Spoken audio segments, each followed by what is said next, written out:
as I wish we could. So I'll give you an example of a typical rundown of our day. All right. First of all, by the time I wake up, she's out the door. So I'm usually waking up between 8, 9 o'clock in the morning, 8, 9 a.m. She's gone. She's already on her way to work or at work. Okay. I get up. I have like a breakfast some days. Some days I don't. I work on getting my stream up and running. I stream.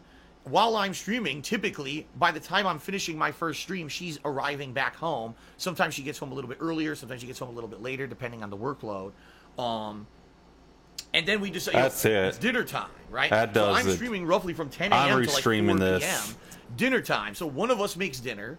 We have a nice dinner together. We clean up, and then typically we have maybe a half an hour to an hour to spend together. It depends, because some days I have to shower or something, and I have to get out of the way before the next stream. So it depends. But we usually get a little bit of time together then to spend. Then I do my second gameplay stream of the day, which usually typically runs from around 6:15 to say 9 p.m.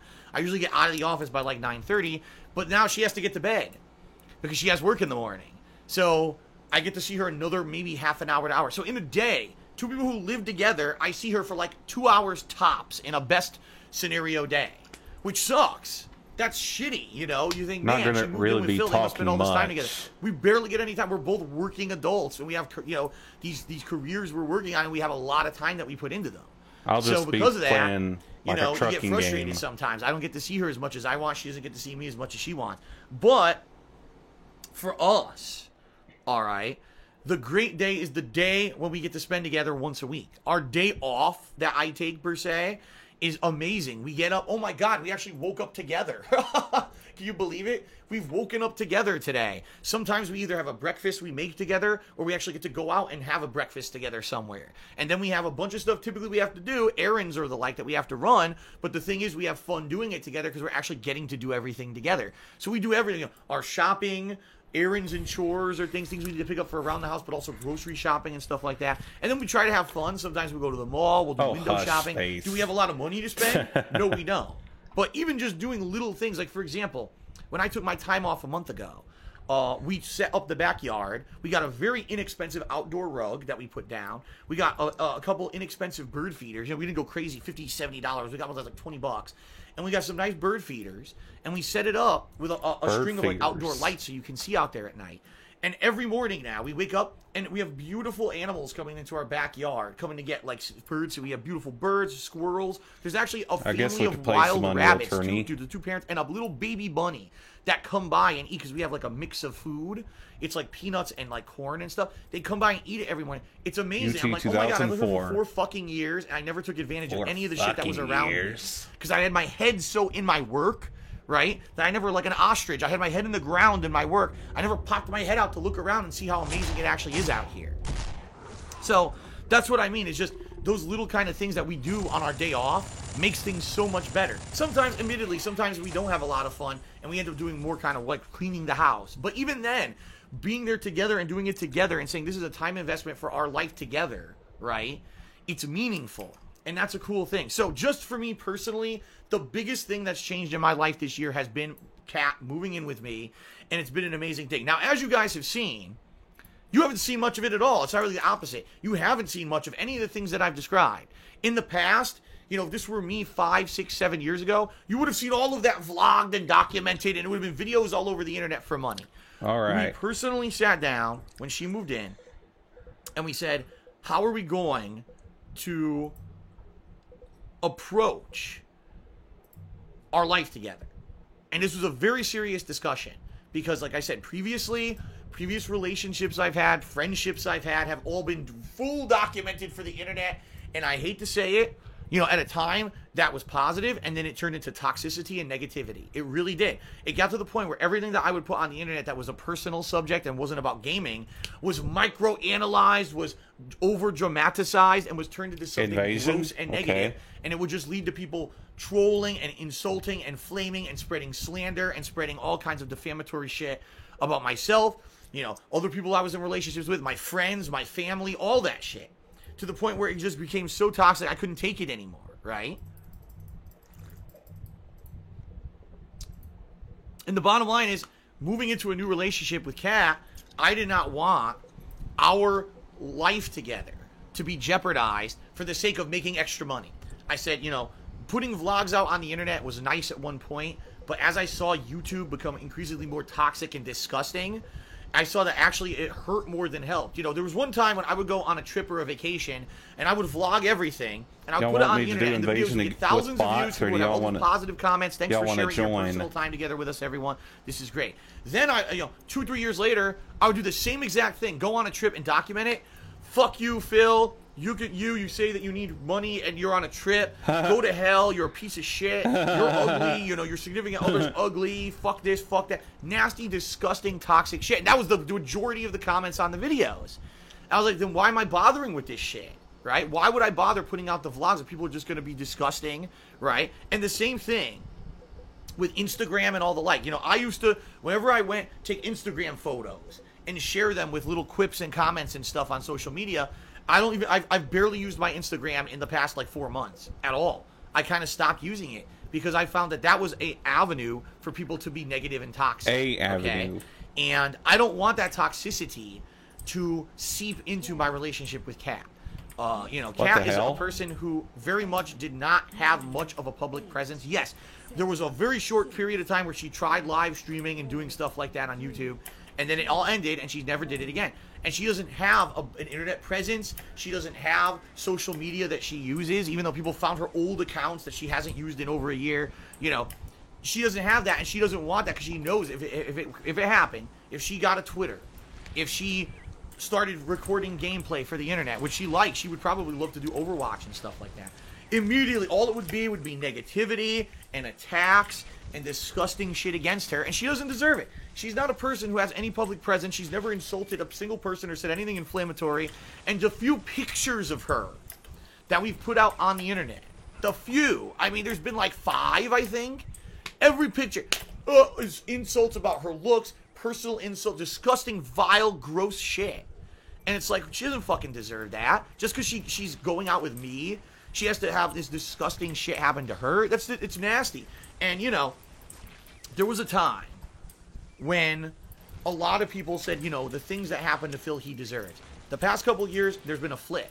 Public opinion, when an outsider sees me, they're like, why do people hate Phil so much? And they look at my stuff, they're like, I don't know, maybe in the past he did nasty stuff, but the past 2 years, Phil's been good. Yeah, he's not doing anything inflammatory or anything bad to the regard where he should be getting this kind of real negativity thrown towards him. So why is it that people still do this nasty shit to him all the time? And the answer is, I don't know. It just becomes, these people have become like, this is what they do, so they just keep doing it. So here's Kat, someone comes along, has nothing to do with anything in my past, and people are attacking her already. And it's like, get the fuck out of here, you know? So in that regard, that's why you guys have not seen a lot of our personal life shared, you know? Anything that you see of me is me on stream talking about games, talking about, you know, that kind of stuff, you know, and I won't let the personal stuff seep into my online life because I don't want the online life to then seep into the personal. You see what I mean? So I do want to apologize to all of you who maybe used to be so used to me sharing personal stuff with you on a daily basis. I would share all the stuff that I would be doing with my friends and my significant other and my family and everything, and that's all kind of going away. And it's for a purpose. It's because, you know, when it gets to the point where you get swatted, where other family members who have nothing to do with you get swatted, where people are finding out personal information about my parents and about my other family members, and they're contacting them and saying nasty shit, you know, just vile, gross stuff. That's where it has to stop, and that's where I draw the fucking line, you know? And, you know, I hate to say it, but the truth of the matter is I really do feel that previous relationships and friendships of mine, very public ones, ended because of the toxicity of me being an internet personality. I 100% believe that the reason that friendships and relationships have ended the way they did is because people got fed up with the toxicity and negativity of having me be on the internet constantly and having that shit thrown at them constantly, and they chose to do something different for their sake of their own well-being and sanity rather than to continue their relationship with me. And that's the truth of the matter. And that's why I cannot let that affect, you know, the love that Kat and I have for each other. I can't. And that's why I have done everything I possibly can to stop that. Okay? So there you go.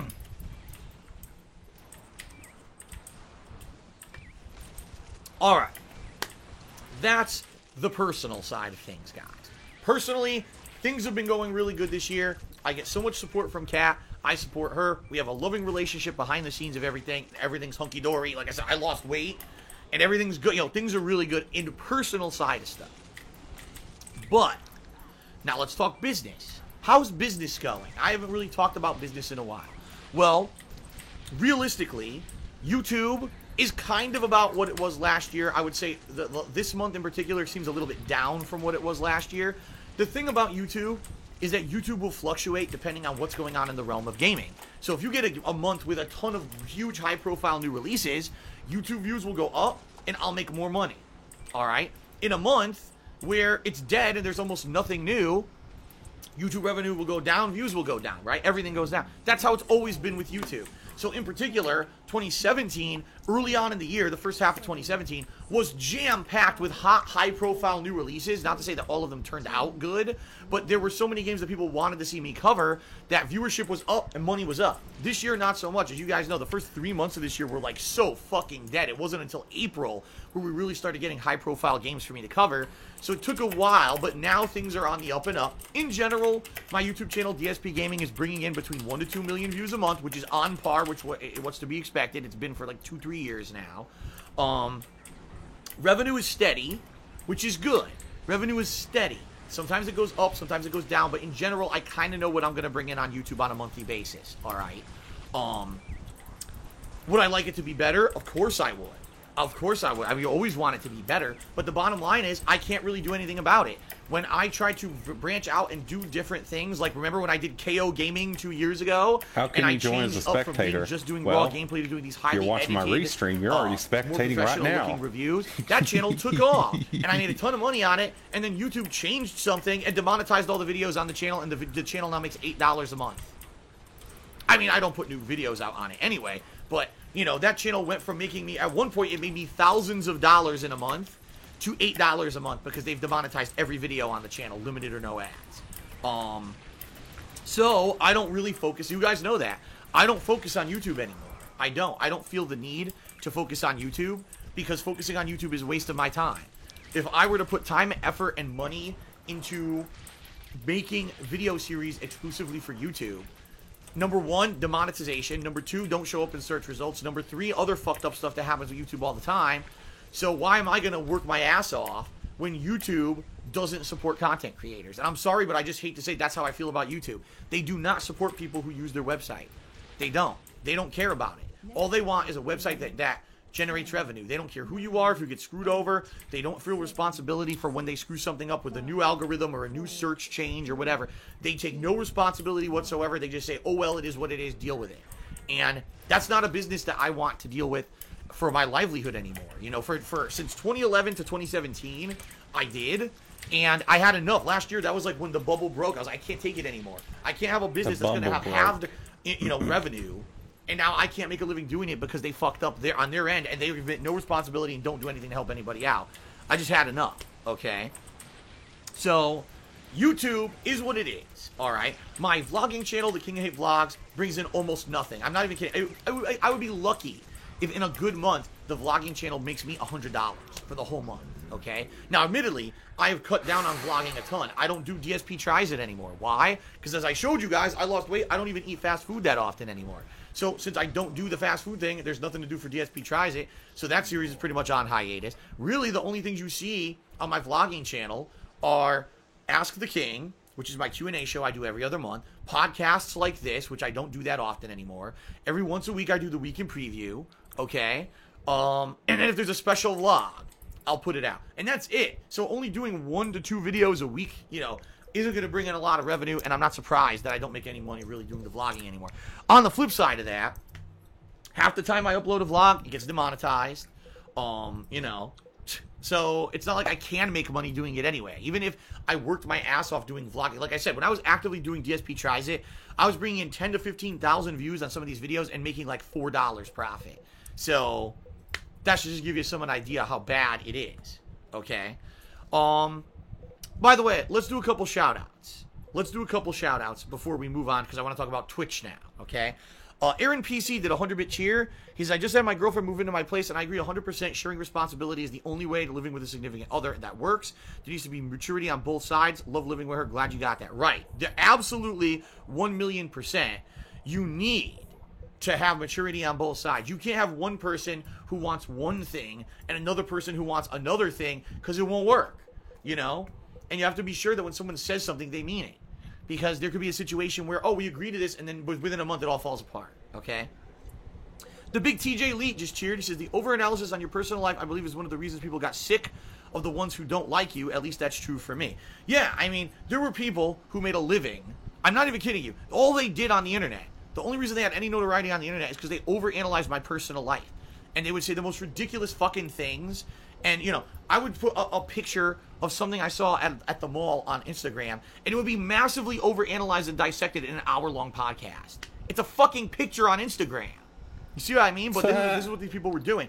And so, you know, in the last year, I really do think a lot of these people who had a lot of popularity are kind of finally falling out of favor with the mainstream viewers, because they realize how sick this shit is. However, the sad part is there's still thousands of people who are that fucked up in the head that they think that stuff's normal and acceptable.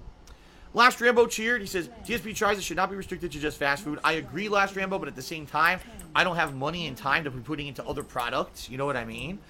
Do a subscription box, Phil. The subscription box costs $30 a month for a snack box for snacks I'm not going to eat, and the video makes $4. See what I mean?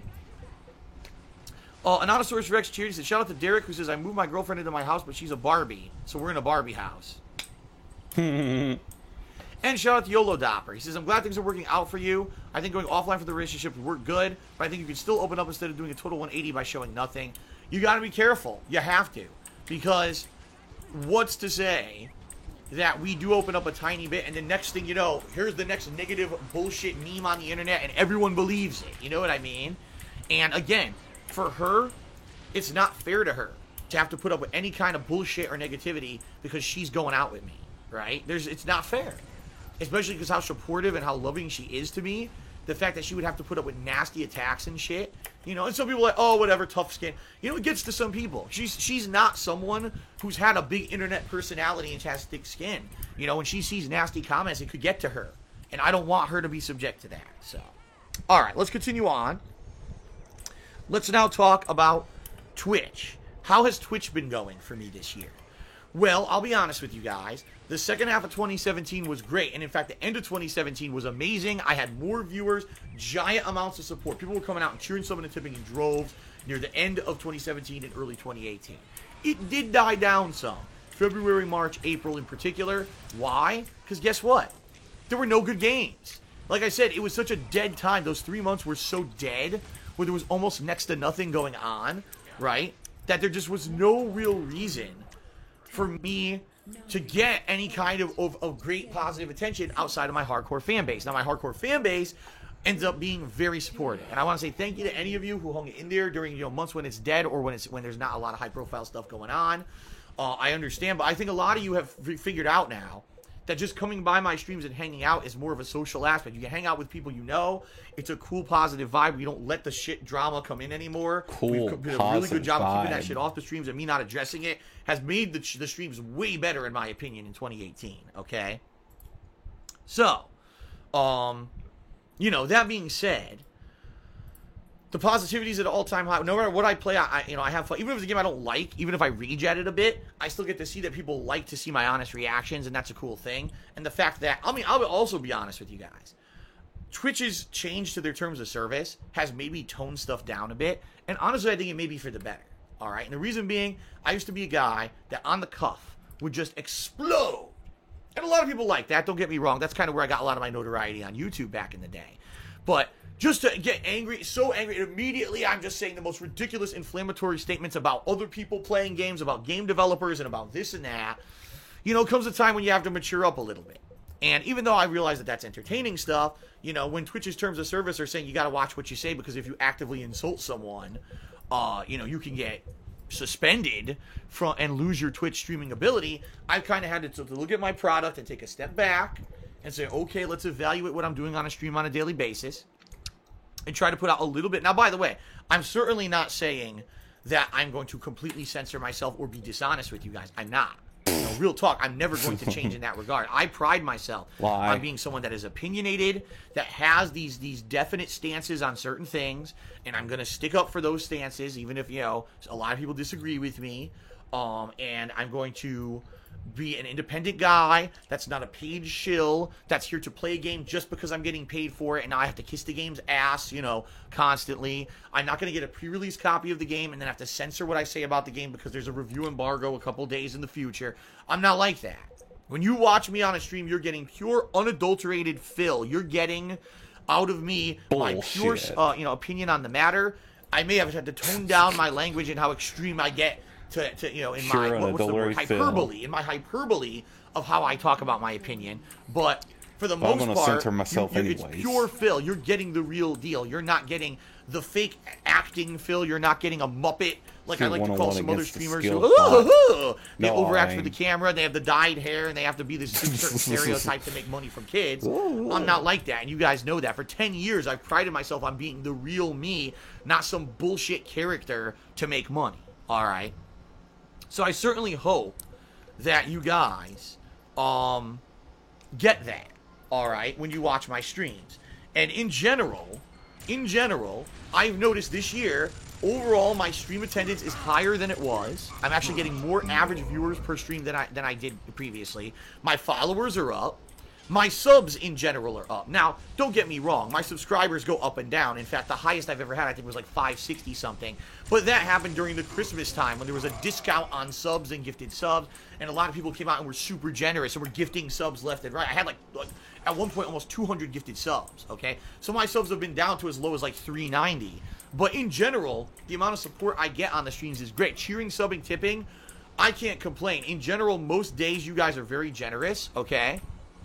And, you know, I'm doing good in that regard. And even in particular, there's been a few times when things have been, oh my God, I'm in a situation now where I just had to pay all my state taxes. I have no money in my bank account and I got bills coming due. You guys have come out to support me with tips and stuff to make sure that I don't overdraw my account. You guys have been amazing. I cannot say a single word of criticism or complaint towards my viewership. You guys are amazing. You guys are awesome. You come out, you support, you enjoy the content I'm putting out. And all I can say is 2 thumbs up to you guys. Thank you very much for all the support that you give me. All right. But what I want to talk about now is kind of flip it into how am I doing in regards to the impending financial things that have been going on behind the scenes, because a lot of people ask me these questions. All right. But I got to do some shout outs first. So let's see here. Shout out to Aaron PC, who cheered. He says, I'm sure allowing people to send you items to review could be a good way to add more content besides fast food, free on your part, fan interaction on our end. Hey, I'm okay with that. Like, I actually said this on This ain't challenging enough. Someone asked me, do I have a P.O. box or whatever. I'm open to people sending me stuff as long as you screen it with me first. So send me an email, darksydephil@hotmail.com. Phil, I'm interested in sending this to you if you want to review it for a video. Cool, let's have a discussion about it, and if it's something that I think I could do a cool video on, I'll let you know. I'm open to that. I always have been open to that, okay? Call me Thick Daddy. Cheers. He says, Phil took a picture of The Rock. Equates to, Phil must be one of the weapons Phil uses to beat up 1,000 children. Yeah, I know. Ridiculous, right? You know, I play a game, and a kid insults me. I didn't even do anything wrong. The kid insults me. I make a sly comment about, man, if that was a kid, you know, a parent should discipline that kid, slap him or whatever. All of a sudden, Phil is an abuser of children who wants to beat up children and threaten a kid online. None of that happened, right? But let's just over-exaggerate every little thing Phil does. So can you imagine if I was sharing stuff from my personal life, I took a picture of my kitchen, and someone finds that there's a new spatula? Where did Phil get the money for that new spatula? I bet that cost several dollars, and yeah, unfucking believable, these people. YOLO Dopper Charities, I can't believe KO Gaming ad revenue is so abysmal. You can only make $8 a month. I think the CPM is too low to motivate anyone to make edited videos. Keep in mind, when I launched KO Gaming before YouTube demonetized the channel, all right, that channel, like I told you, 1 month I actually made thousands of dollars. That was the month when I released the review of Homefront: The Revolution, and it got 1 million views. So I made a lot of money. But YouTube demonetized it last year. Every video I upload to that channel loses all the ads. So I make no money on the channel. William cheered. He says, are you worried people will think your Mario Tennis opinions could be compromised since you're getting an eShop code for it instead of spending your own money? Nintendo fans seem upset with your anti-Nintendo thoughts of late. First of all, I don't have anti-Nintendo thoughts. I criticize Nintendo just like I criticize everybody else, but the Nintendo fans are the ones who are so sensitive that I would criticize their beloved game company that they say I'm some kind of an anti-Nintendo guy. I'm wearing a fucking Nintendo shirt. I've said how many times over the years SNES has always been my favorite game console and my favorite era of gaming. Some of my favorite games ever are Nintendo games, and last year's Game of the Year pick was Super Mario Odyssey, but I'm a Nintendo hater. Listen, Mario Tennis is not a game that I'm taking super seriously. I'm gonna play it at face value, do a few fun streams of it, and if people like it, keep playing it. If not, I'm not gonna judge it. I probably won't even review it, because why am I gonna review a game? Number one, I'm not into tennis, and number two, I wasn't gonna play the game to regard it. It'll probably be a game just for fun streaming and not a serious business. So don't worry, I'm not gonna play Mario Tennis and then rate it 3 out of 10 and pan the game and even infuriate the fucking Nintendo fanboys even further. Anonysaurus Rex says, can I send you DDP Yoga to review? I haven't. I've told you a million times I have DDP Yoga. King of Hypocrisy. Cheers, he says, do you ever look at crazy conspiracy theories about you and your girlfriend and shake your head? After the escort saga, it's hard to believe that people make this stuff seriously. The bottom line is, at this point, people will do anything for attention. It's that simple. There are people who can only get attention. There's people. They try to do their own streams. They try to make their own videos, and they can't get 100 people. Let's try it. But then they restream my shit illegally and do drama comments or insulting comments over it, commentary, and they can get 1,000 viewers. You know? But that's it. Drama, garbage content for immature people is all the rave on the internet right now, and there's no police. There's no internet police to take care of that shit. So right now, it's allowed. It's like the Wild West of the internet. So it sucks, but that's the reality, is that no matter what I do, people can turn it into crazy shit. And I know that, which is why I have not revealed much about my personal relationship with Kat. Okay, so now, let's continue. Let's talk about the business side of stuff behind the scenes of YouTube and Twitch. Okay? That's where the bullshit behind the scenes starts. of the support that you guys have given me this year. What's going on? As you guys know, financially, things have not been good for me. Actually, things were financially good for me about the fall of last year. And then all of a sudden, I got the call, actually it was a letter, saying that I owed a ridiculous amount of money in back taxes to the state of Washington because I had never filed properly. Apparently, my tax attorney had never done my taxes properly, and at that point, it was 3 years that I had lived here, and I needed to sort all this out. So immediately, I had to dump my old tax attorney, get a new one who was way more expensive. I had to get them to do all this research into how much money I made and how much I actually owe the state of Washington. At the end of the year, I had one big amount due, and you guys significantly helped me with that. At the end of last year, you guys rallied and helped me to pay that off in January. And also, you helped me to pay the cost of my tax attorney. Because I mean, no lie, my tax attorney, I paid the tax attorney just about as much as I paid the state. I paid the state, you know, over $1,000 went to the state and over $1,000 went to the tax attorney. I can't give you exact figures, obviously, but it was pretty bad, okay? And that was money I didn't have. And I was supposed to come over there out of nowhere. You guys supported the hell out of me last year and got me through that, okay? But this year, I've had these looming problems. So first of all, because you guys were so supportive of me last year, I had a big increase in income at the end of the year, which means now I owed more to the federal government for their taxes. And now I had to come up with that money. So I had a big chunk of money I needed to come up with by April, okay, to pay the feds. Then, as I was in the process of raising the money to pay the feds, the state of Washington came to me and said, all right, well, you got caught up with what you owe currently, but you still owe us this giant chunk of back taxes for the years you didn't pay your taxes. And so they said, well, we have to calculate how much that is and tell you how much that is. They finally told me about a month ago, and my jaw went, bah. I was like, oh my God, that's a lot of fucking money, and I don't have it, you know? And I basically scrounged, I penny pinched, I sold some stuff, I called in every possible fucking favor that I could possibly have under the sun. Alright? And what I can tell you now, as of today, finally, I am caught up on my state taxes. My state taxes are 100% paid. I no longer have any back taxes owed to the state of Washington. Alright? So I'm in a good position, state tax-wise. I'm looking great. They think no problems. I'm an properly operating business here in the state. Yes, I had to register as a business, and I'm paying taxes actively now to the state of Washington. Okay? So that being said, I'm good in that regard. That's the good news. Okay? That's good news to everyone. State of Washington taxes, I'm good. I will owe taxes every year at the end of the year. I don't think it'll be a problem because at the end of the year, I always see an increase in revenue at the end of the year anyway with all the games and the big ad profit you get on YouTube and everything at the end of the year. So I think I'm going to be okay in that regard. All right. However, here we go. As I was dealing with the back federal taxes that I owed, and as I was dealing with the back state taxes that I, excuse me, frog in my throat, the back state taxes that I owed, well, guess what? Time kept moving. Time didn't fucking suspend. And the way, if you guys don't know, the way that taxes work when you're self-employed in the United States is very complicated. It's not like if you have a 9-to-5 job, you just take taxes out of every paycheck you have and you're done, right? Well, number one, I don't get a paycheck. I just get money that's sent to me from various companies, right? There's no page stub that I get or anything. I just get money sent to my bank account, right? That's number one. Number two, every single month I make different amounts of money. One month may be way high because ad revenue was up and there were a bunch of popular games and my views were up. One month it may go way low, right? One month you guys are very generous with cheer subs and tips, and one month for whatever reason it's slow and it goes down. So my money's like this that I make every month. Therefore, there's no way to tell how much tax you actually owe anyway.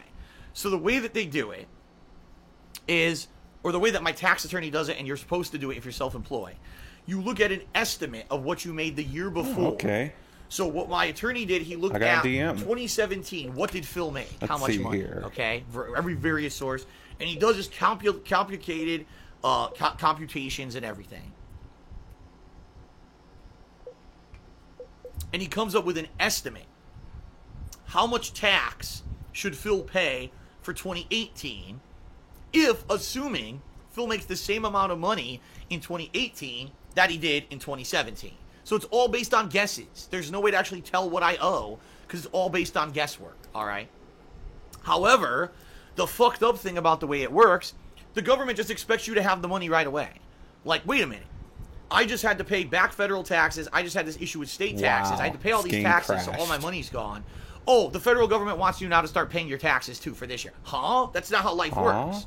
It's not like I made a ginormous chunk of money in January that I can now pay all these taxes. You know what I mean? And I reaccumulate it over the course of the year. That's not how life works, but that's how the government thinks it works, okay? So, in April, when I was paying my back federal taxes, and I emptied my bank account to pay them, they wanted me to pay a giant sum of several thousands of dollars in taxes that I didn't have. So I didn't pay it. And there's nothing I can do about it.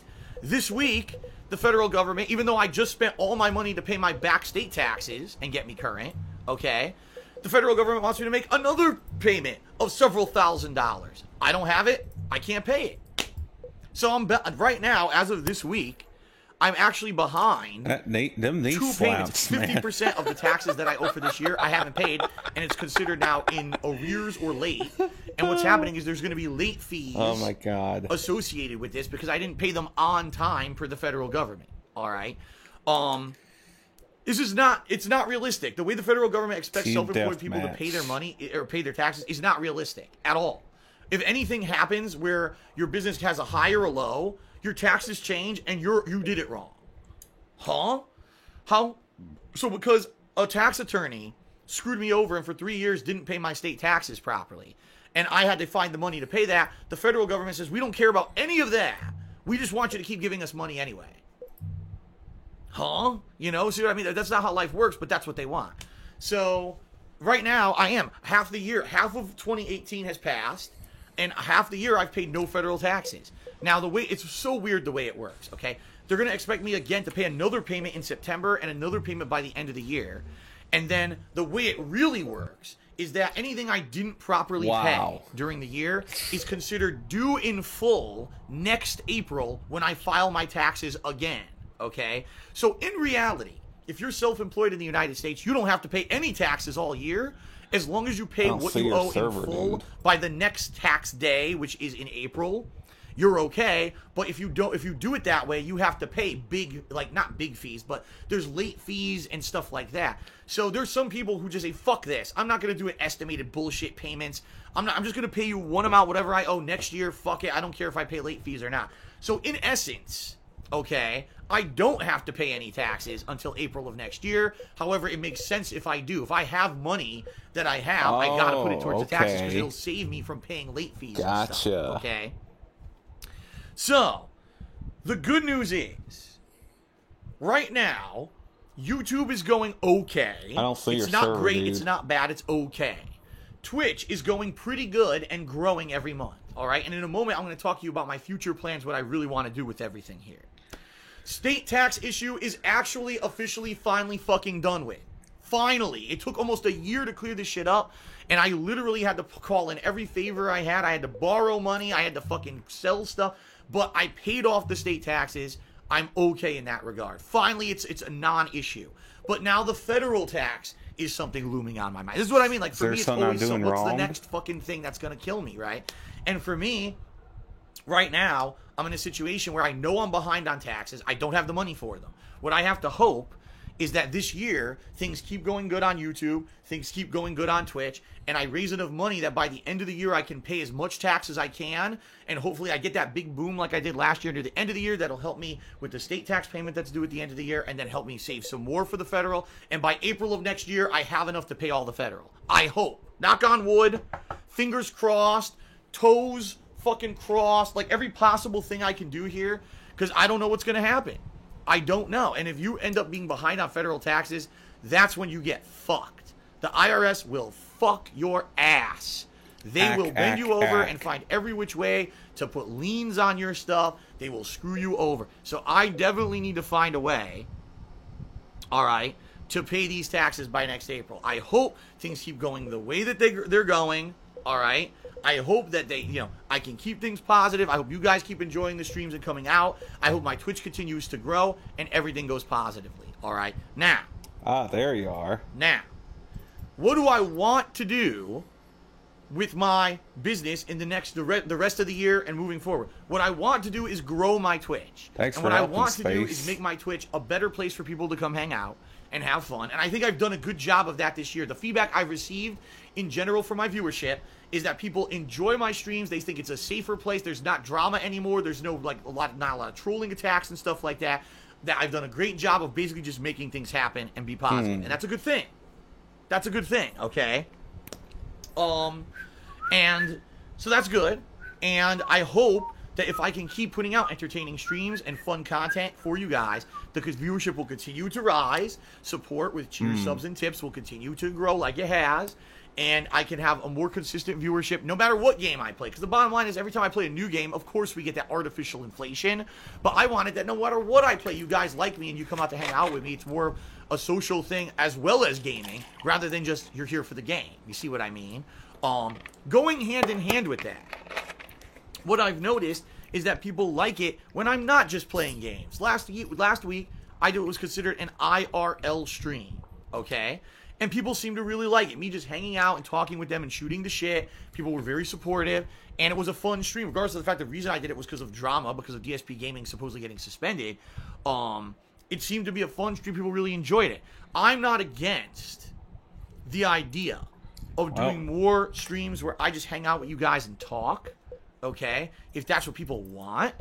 But at the same time, I got to be careful that I don't talk controversial topics. We don't bring drama. I'm not violating Twitch's terms of service with the things that we talk about. And also another thing I probably will never do, and this is being realistic, is take this phone and use the Twitch app to broadcast myself in real life. More than likely, I'll never do it. Let's try it again. Because, again, I'm trying to separate my real life, personal relationship and stuff from the internet presence. And I'll be honest, I'm very afraid that if the second I take this fucking phone out and I start showing stuff that I'm doing in person, it's just going to open up the trolling floodgates again. You're going to have people trying to fuck with me, going to the places that I go to. Sadly. You know what I mean? Like, I can't have any of that. I just can't. I need to have a private life that I can have a good, positive, meaningful life with Kat, and I need to have a business work life where I can have interaction with you guys and have them be separate and not have it constantly be fucking flooding into each other and just ruining everything. All right. Maybe I hope you guys understand that and appreciate that. So I'm willing to go above and beyond when it comes to stuff I do on stream here, as long as it's not something that will be intrusive with my real life. So if you guys have suggestions, what are some things that Phil can do that he doesn't currently do that we feel would be fun to do on stream? It would help him grow his streams and allow to get more viewership and the like. I'm all ears, but become Ice Poseidon and go do IRL streaming everywhere you fucking go with your phone is not a valid suggestion, okay? All right, which settings? Sound good?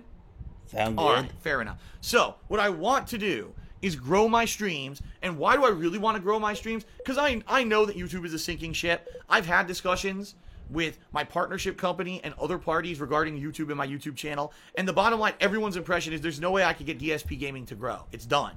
Even if I were to change the formula of what I do on DSP Gaming to be longer videos, edited videos, nothing's going to work. Basically, what I'm being told by every single person of influence is Let's Plays and Let's Players, people who do video game playthroughs, cannot make a living on YouTube anymore. It's done. That era is over. You need to be a drama guy. You need to watch reaction or make reaction videos. You need to jump on the dramatic bullshit trends of YouTube in order to make a living. I think Skillbots. So that whole era of people putting out great gameplay is done, except for the top guys. The top guys have so many viewers and so many subs, they're insulated. But for guys like me around mid to lower level, there's no way. Even if I changed completely what DSP Gaming was, and I became the montage edited guy that people told me is popular on YouTube, and I did silly thumbnails with my face on them, right? And I edited out all the boring and the fails, and I just had these montage style gameplay videos that were 30 minutes or longer. Literally, people just told me, don't bother. You will not see an increase on DSP Gaming because your channel, where it is on YouTube, it is on YouTube. It's not going to change. You won't see a jump in the algorithm. Just keep doing what you're doing and plug away, and that's going to be your best bet. So I don't see any reason to even try to do anything, to grow my YouTube presence. But Twitch is the complete polar opposite. They didn't give me option so to many name people the have server, told me dude. in the last year, Phil, I've heard all this negative shit about you on the internet and YouTube, so I wanted to give you a shot. I came and checked your stream out for myself, It just and I made love my it. server. You seem like a down-to-earth guy. You're relatable. You're funny. You can play games and have fun and share honest opinions. Your streams are not all drama and shit talking. You're not constantly ripping every game developer a new asshole or swearing like a sailor. Your streams are fun and popular, for the people who know that. And honestly, a lot of people have told me in the last year I should be way more popular than I am, but because of the crazy amount of slander and defamation on the internet about me, most people won't check out my stuff and give me a chance. So there you go. If anything, if more people would come in and watch the streams and say, wow, and then go out and spread the honest word of mouth about how it is, I think that this channel would be growing exponentially. But for now, I am enjoying the growth that I'm having. And my goal is to make Twitch become my main form of income to the point where it's enough from Twitch to pay my basic bills, the utilities, the cost of the games, all the things that it costs for me to pay my bills and keep my house and everything.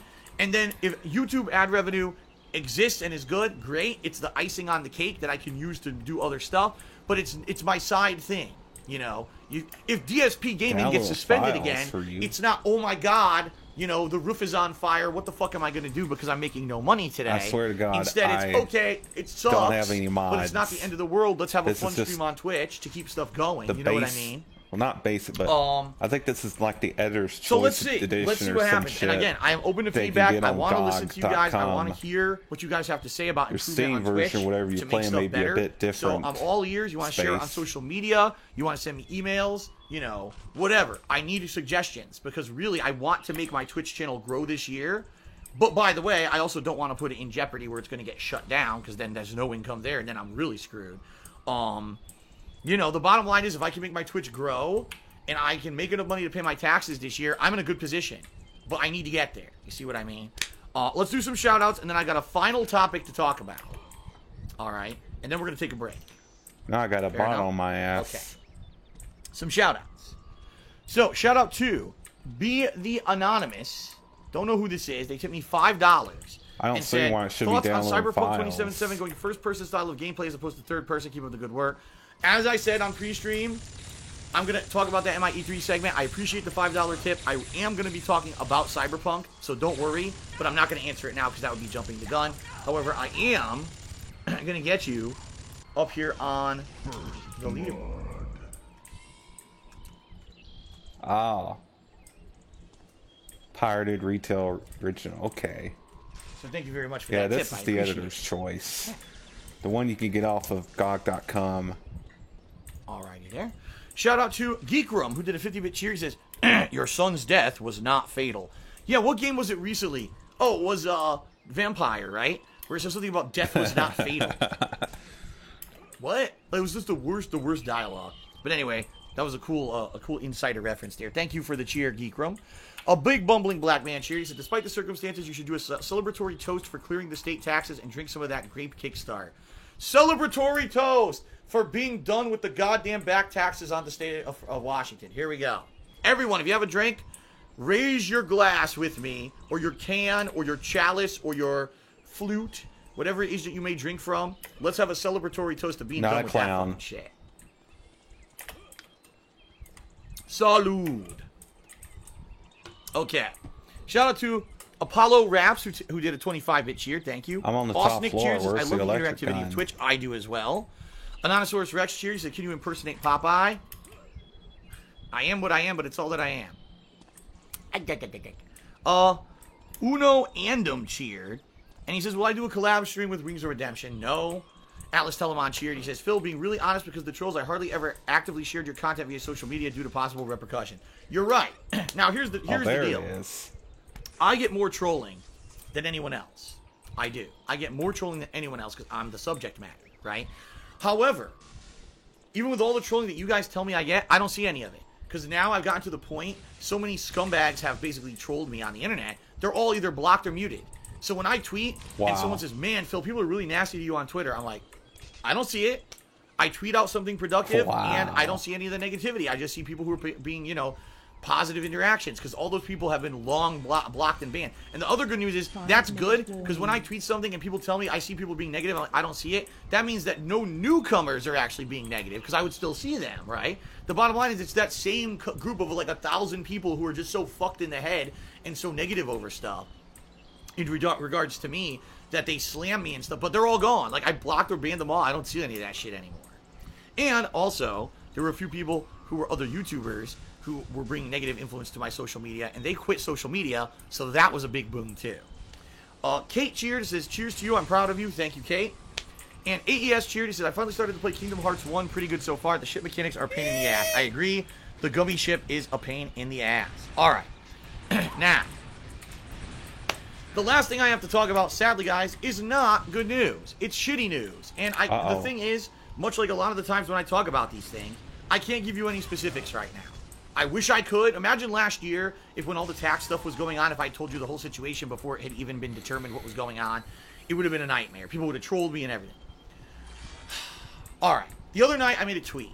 And I said, after almost losing DSP Gaming, something else negative really happened, and it was killing me in my head, and I wanted to wait. I was asking people, how can you just relax? Space Ninja, are you trying to join my suggestions server? on how to relax, because it was really, there was something on my mind that was bothering me, and I needed to relax. And a lot of people are like, what is it?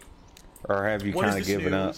And like I said, I can't really tell you guys. I can't really tell you, well, at all, what goes the situation is quad around damage. it, because I'm not sure what the situation is. What I can tell you is the following. All I right, don't know before how we to even get into rename. it. All right, what I can tell you is the following.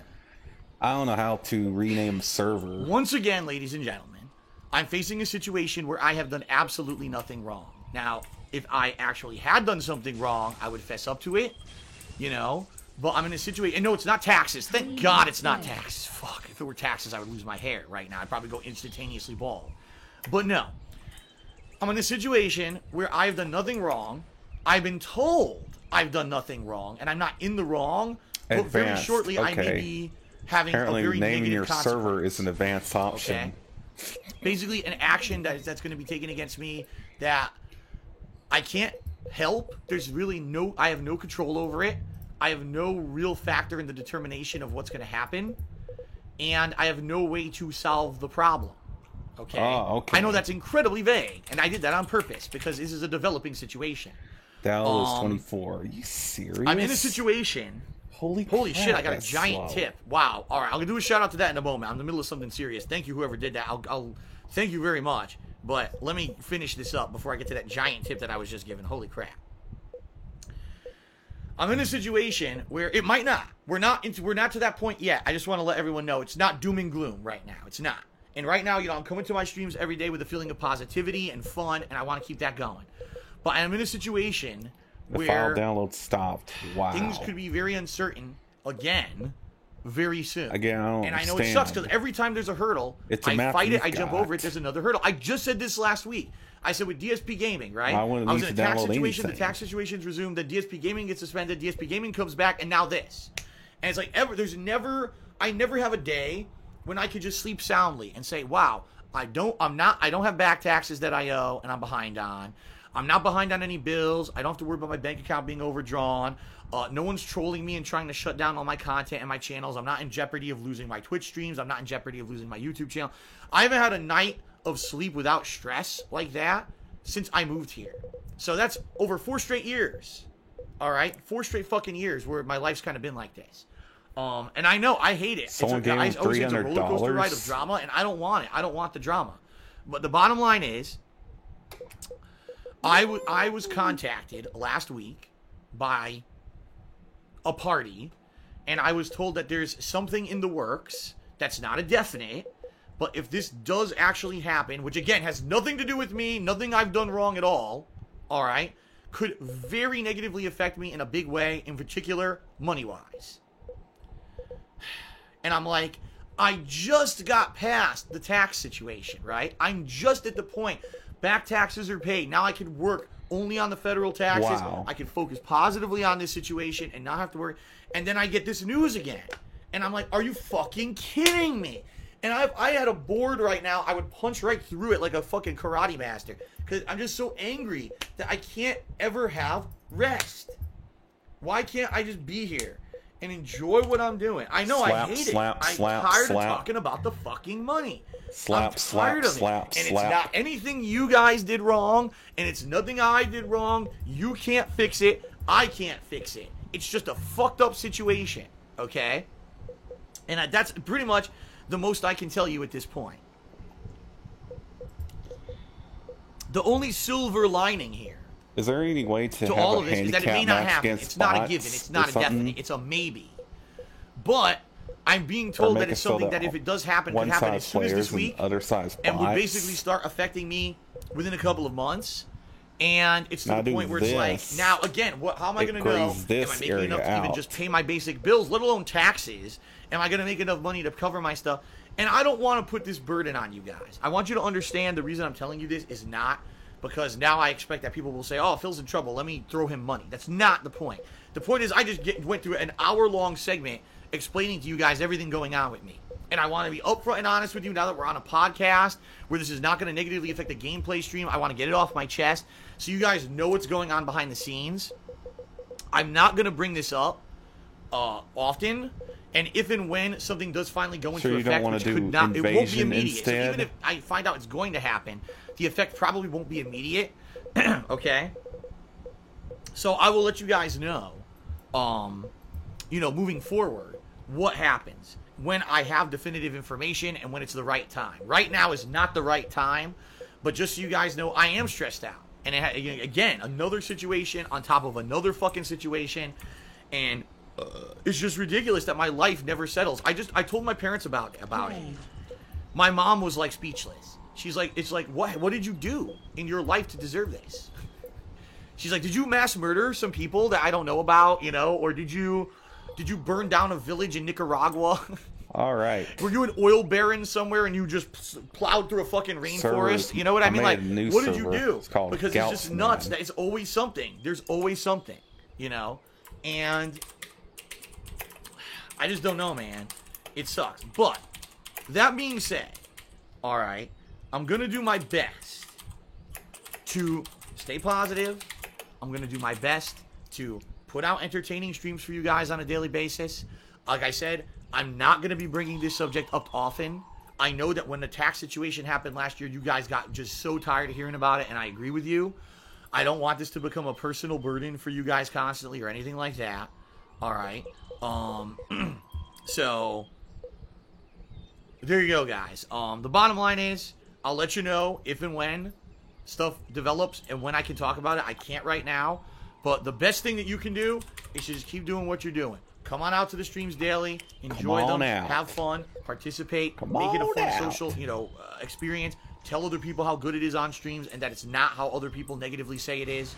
And hopefully things will continue to grow. If my Twitch can keep growing, hopefully no matter what this ends up being financially, then maybe it won't matter, right? But the bottom line is we got to keep that positivity and keep the growth going. If it gets stagnant, or if I fuck up and I do something bad, or if drama happens and people don't like the streams anymore, then that's just going to be negative for Nice, everyone tried- all around. that So bot that's why I tried to don't kill want me that. I with don't want the this to double become a damage Phil drama assault show every rifle. day. Let's hear the new update on taxes. Let's hear. The good thing is it's not taxes. Thank God I could finally stop saying the fucking term taxes, right? What kind of name is that? that being Suicidal said- Torment. Even when I have more info for you guys, I'll let you know. Oh, Right paying now, it's way 148. too early for That me to must say be anything. space. But I will let you know, okay? Shout-outs. And then it's time for a break. The first segment's over. That took an hour to get through. Wow. So let's do some shout-outs, guys. First of all,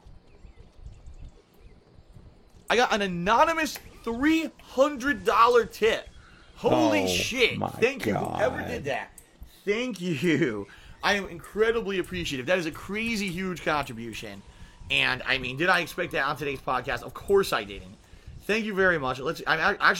Their message, they said, here's what they said in the tip. They said, Happy Summer Xmas. But it was anonymous. So, I mean, obviously, thank you. I just wish that maybe you had gotten a little bit more out of it. Hopefully, my daily gameplay streams and the stuff I put out, you feel is enough to to warrant that kind of a contribution. So thank you very much. Wow. Thank you, thank you, thank you. Is that going to help? Yes, that's going to help huge. So thank you very much. Okay. Then, shout out to Fish Fosh 27, who cheered and said, "I've noticed most of the sub emotes are negative. Can we have more positive ones?" Listen, if you guys ever have suggestions on new emotes or new content in general for the streams, I'm all Wow. ears. You know, people all the time. People in particular, there were 3 emotes that weren't being used a lot, and people said, Phil, you play Street Fighter. You said you're going to be playing Street Fighter at least once a week moving forward with the new collection. Can we get some Street Fighter emotes? And we did. We ended up getting all these new Street Fighter-related emotes that people use all the time and like. I'm open. I'm all ears. If there's emotes you guys feel don't get used and you want to have more positive style emotes, let me know. I'd be more than happy to work with people like Popsicolo in particular. Made some really awesome emotes for this channel. I'd be more than happy to listen. I am very receptive to feedback. Let's put it that way. Shout out to oh my goodness, it's a very long name. Dalil Green Runner Eater 499. There you go. And he said, shout out to Cat. All right, very nice. Thank you. Chris Huncho tipped me $5. He says, this is out of the subject. I remember watching your Assassin's Creed 2 playthrough in 2010. From part 1, I literally to the last part. I couldn't buy and play it myself because I was still in high school, so keep up the good job. Longtime fan here, 9 years running. Wow. 9 years. Thank you for sticking in there, and thanks for the positivity. And obviously, thank you for the tip. Appreciate that. 5-minute warning. Anonymosaurus Rex cheered. He said, babynames.com. This has nothing to do with babies. Because I know people are speculating in the stream chat. Phil got someone pregnant or something. Nope, that's not it. Alice Telemon, excuse me, I jumped the gun. Getting Destroyed, subscribe to the channel. Thank you, Getting Destroyed, for the sub. Atlas Telemon cheered. He says, maybe you could do an IRL stream where you talk chronologically about your entire Street Fighter history and experiences. I mean, I don't know, like, really, when I went through the history of Street Fighter, that project went through my history of Street Fighter in the 90s. And I guess what I could do is tell you about how I played those games in arcades and the like, but I don't know realistically how much fun This that would be. map's too big for the for viewer. just 4 players. I don't know. That certainly could be an TBH. interesting series that takes quite a long time to Way get through. too big. So, interesting idea. Thank you, Atlas. I'll have to think about that. Brown is back at 100-bit cheer. He says, I'm spreading the positivity. Hope the current situation isn't so bad. Thank you, Brown is back. Wow, for that support. shot combo And Apollo Raps twice. did another 25-bit cheer. Thank you, Apollo Raps. All right. Ladies and gentlemen, I've been talking for over an hour straight. Let's take a break. Oh, when I come a back from break. break, it's going to be the big E3 segment where I talk the best and worst of E3. Plus, I talk a little bit about Nintendo's recap because I think people want to hear my opinion about the Nintendo Direct conference. It wasn't really a conference, right? Oh, here we go. Fish Fosh just cheered again. He says, for those positive emotes he suggested, how about a DSP cheer or DSP happy emote?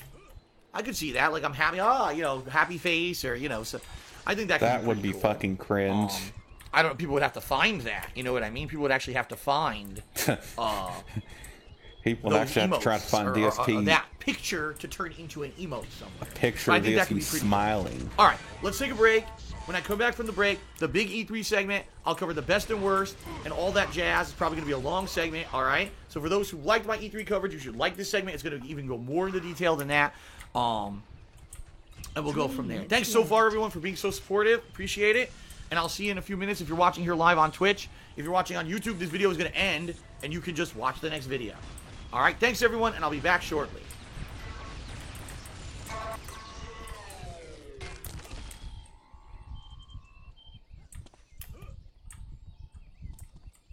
Please don't have commercials. Please don't have music. Like, I'm gonna mute it just in case. There we go. Wow.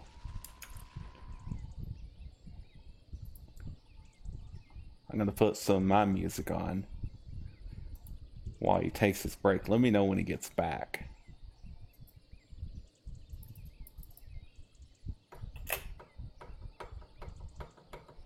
Come on. There we go.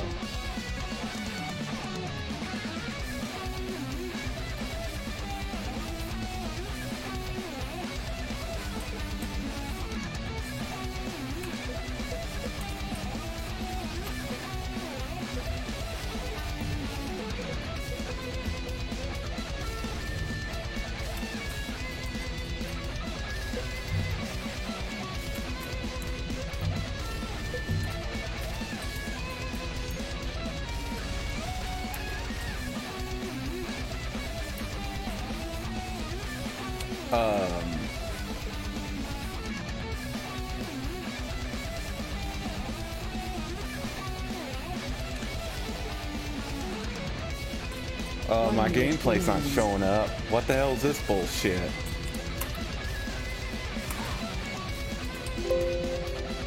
Wow, it crashed.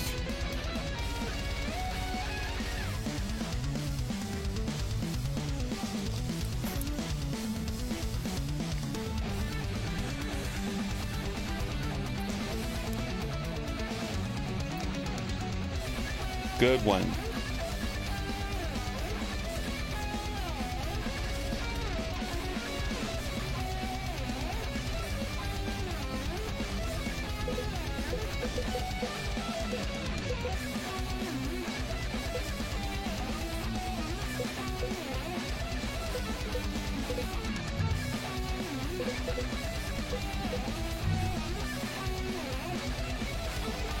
Lost connection because my game crashed, dude.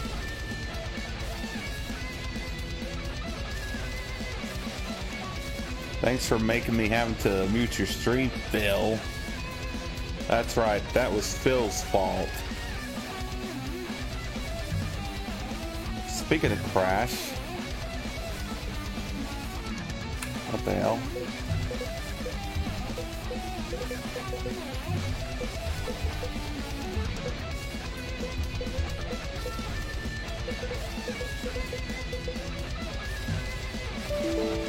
Wow, it crashed again.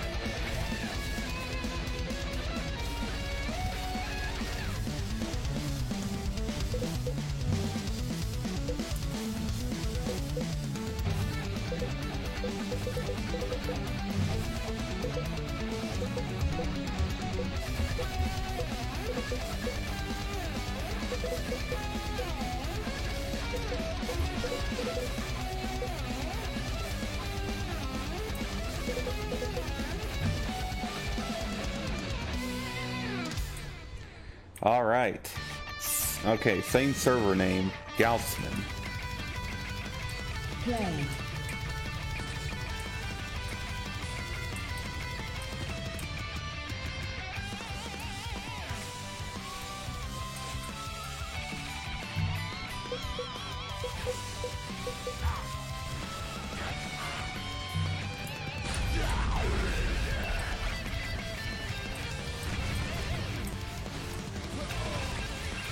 Oh, there he is.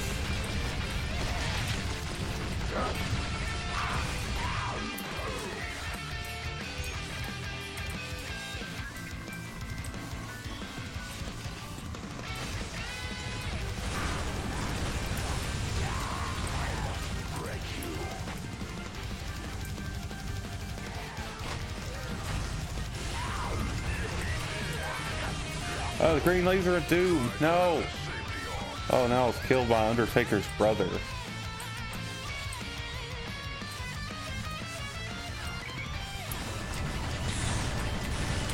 Let me know when ESP gets back from his break so I can Alt-Tab to unmute his stream and then my game crashes again.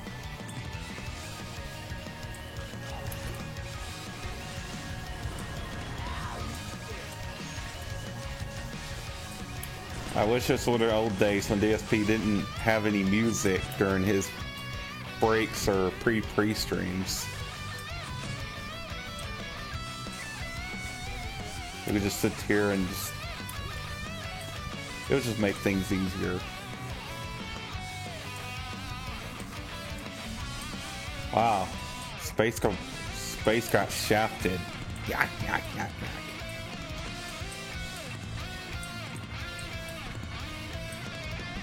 It could be Palamoni. Oh, fuck off with your green laser.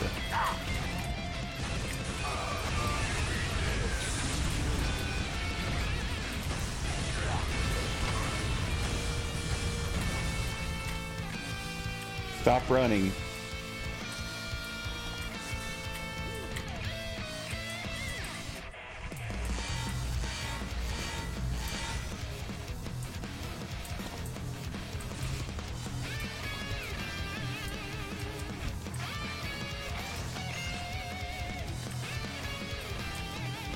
Where is the bastard?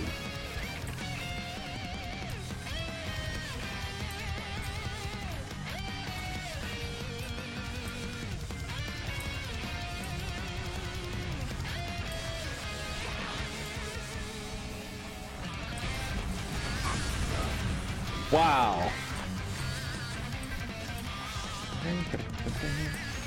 I love this music.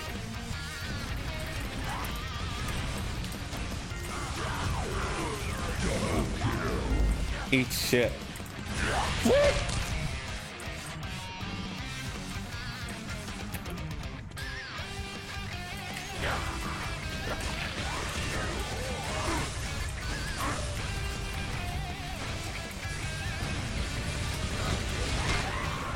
Huh?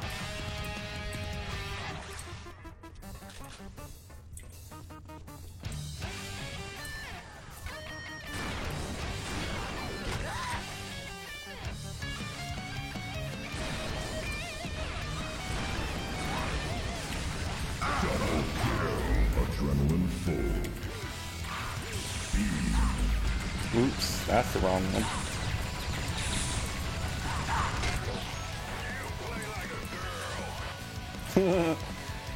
You play like a girl.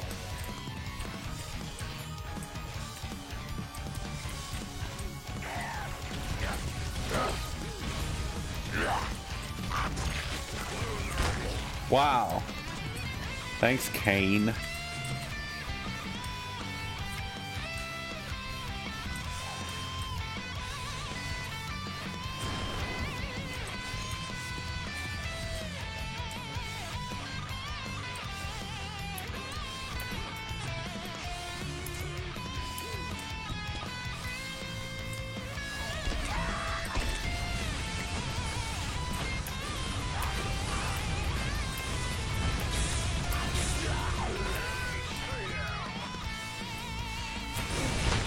Wow.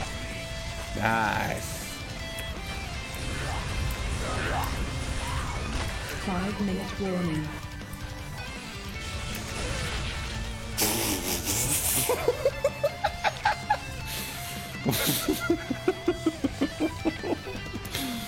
God, that was so stupid.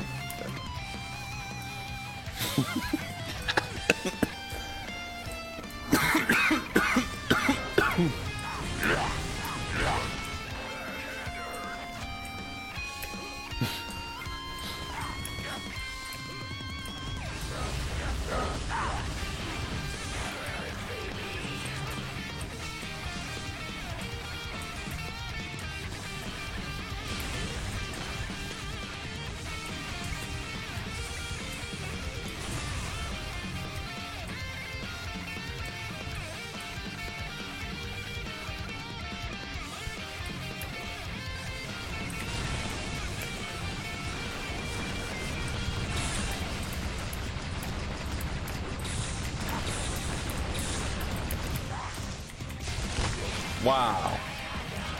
Thanks, game. Blue team is the winner.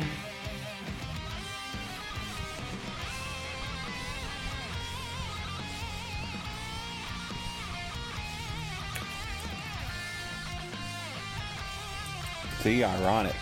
Wow.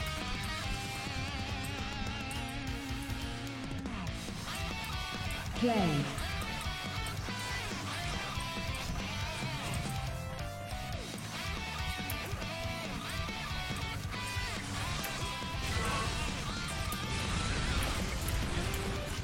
Oh my god.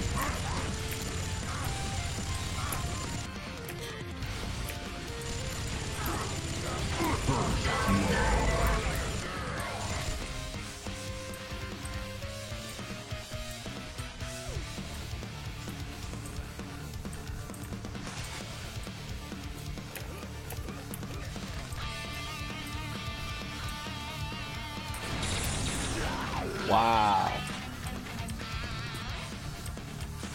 Way to go, me, for not having for not putting a regeneration imitator on.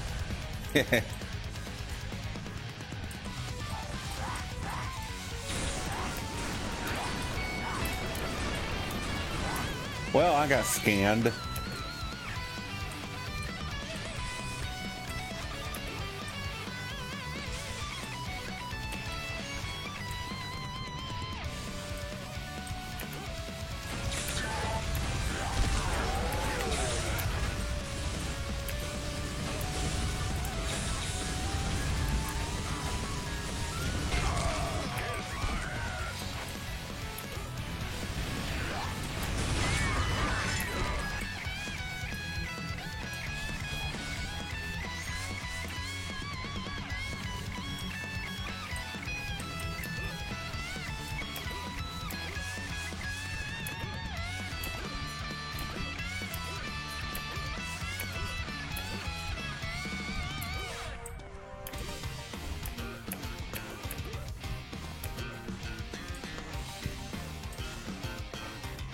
Oh, where are they?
What the hell?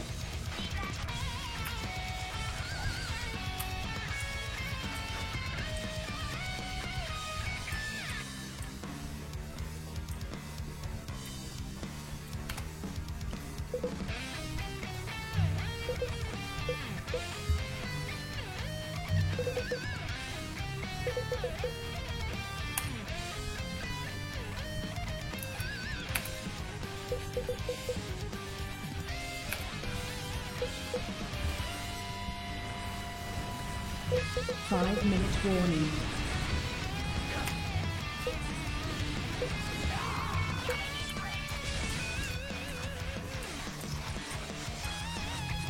There we go. Is number one, I want to talk a little bit about Nintendo. Why the hell did it Smash, take him so 'cause that's what the fucking big long to thing get that back? Nintendo's, you know, Treehouse Direct or whatever the hell they called it was. And I haven't talked about that publicly at all, so I want to talk a little bit about that. And then I want to do the best and worst rundown of E3. Great. I've written the best things and the worst things of E3, and I want to talk about that. All right. And, you know, this is going to be a good summary. If you didn't see E3 at all, or if you just want a one place to summarize all the cool stuff that happened during E3 week, this is a good opportunity to watch this segment because that's what we're going to cover. Now, if this goes through more quickly, I also have a gaming schedule update where I've outlined all the releases for the rest of 2018 that I'm interested in, as well as 2019. And I definitely want to talk about that, but I don't know if I'm going to take a break before I do. I don't know if I'm going to do it all in one big chunk, because I don't know how long it's going to go, or if I'll take a break. We'll see, okay? We'll play it by ear. But, alright, here we go. First of all, shout out to Malik2123, who just subscribed to the channel. Thank you, Malik, for the sub. And Austin just cheered and said, Andrew WK1E3. That's one of the things I'm definitely going to be talking about. And the worst are these just oddball choices to do weird musical segments. We'll talk about it. Okay, alright. First of all, before we even get to the best and worst of E3, ladies and gentlemen, let's talk about Nintendo. Nintendo had their usual Nintendo Direct digital event. Instead of actually having a physical presence where they had a stage and they presented stuff at E3, they decided just to go the digital route this year. Okay, they've been done to do this for like 3-4 years now. Even though they did announce stuff, a new Fire Emblem and this and that, and I'm sure Nintendo fans, hardcore fans, will love that stuff. Undoubtedly, the major focus and pretty much only mainstream news that Nintendo had for anyone after Digital Direct Conference was the announcement of Super Smash Bros. Ultimate, what the game would be, and, you know, what that entailed, and the release date, okay? So let's talk, because I want to give you the information, and I also want to give you my opinion on the subject, alright? So, Nintendo attempting to basically give in to the demands of fans, alright? Which is actually interesting, because a lot of the time Nintendo does not listen to fans feedback, they just do whatever they want. They decided this Smash installment was going to basically be the Ultimate, which is why they called it Ultimate. They are bringing back every single character that has ever been in a Smash Brothers game into Smash Brothers Ultimate. So if you want to play Ice Climbers, who hasn't been around for a long time, they're in it. What about Snake, who was removed from the last version? He's fucking in it. Wolf, he's in it from Star Fox. You know, characters who you haven't played with for multiple games, they're back in it, okay? And that's neat, obviously, if you're a longtime fan of the series, and maybe you played I was trying to change older weapons, versions of the game, and your favorite or main characters were removed from the future versions of the games. Now these characters are back. That's a great positive. In my opinion, Nintendo listening to what fans want in their game franchise, that's a thumbs up for me. Good job, Nintendo, because people always want to have their favorites in there. And when you had, the same thing happened with Street Fighter and other stuff, to have a game character and then remove it in the next one. It's like, why? You know, Guile was my favorite character, and now he's not in the next version. That fucking pisses people off, right? Okay. That's good news. In addition, they're also tweaking all the gameplay mechanics. They made it so that certain characters have lots of differences.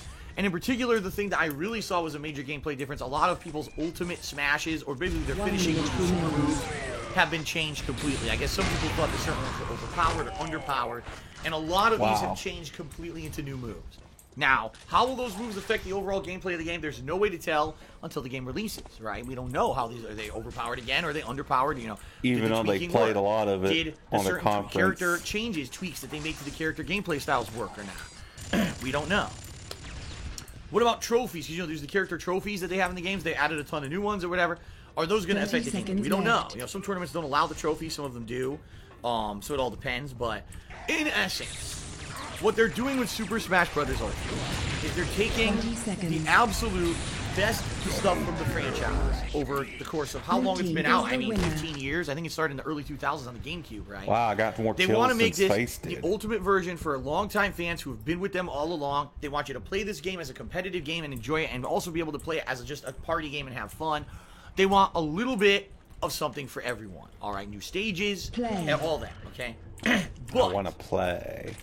by far, I think the thing that shocked most people and is the major criticism of the game is that during the press conference, they only said there's 2 new characters, and that's pretty much it. Now, they didn't definitively say there will never be any more new characters, but they only announced 2 new characters during this digital direct. Number 1, the Inkling from Splatoon, and number 2, Ridley.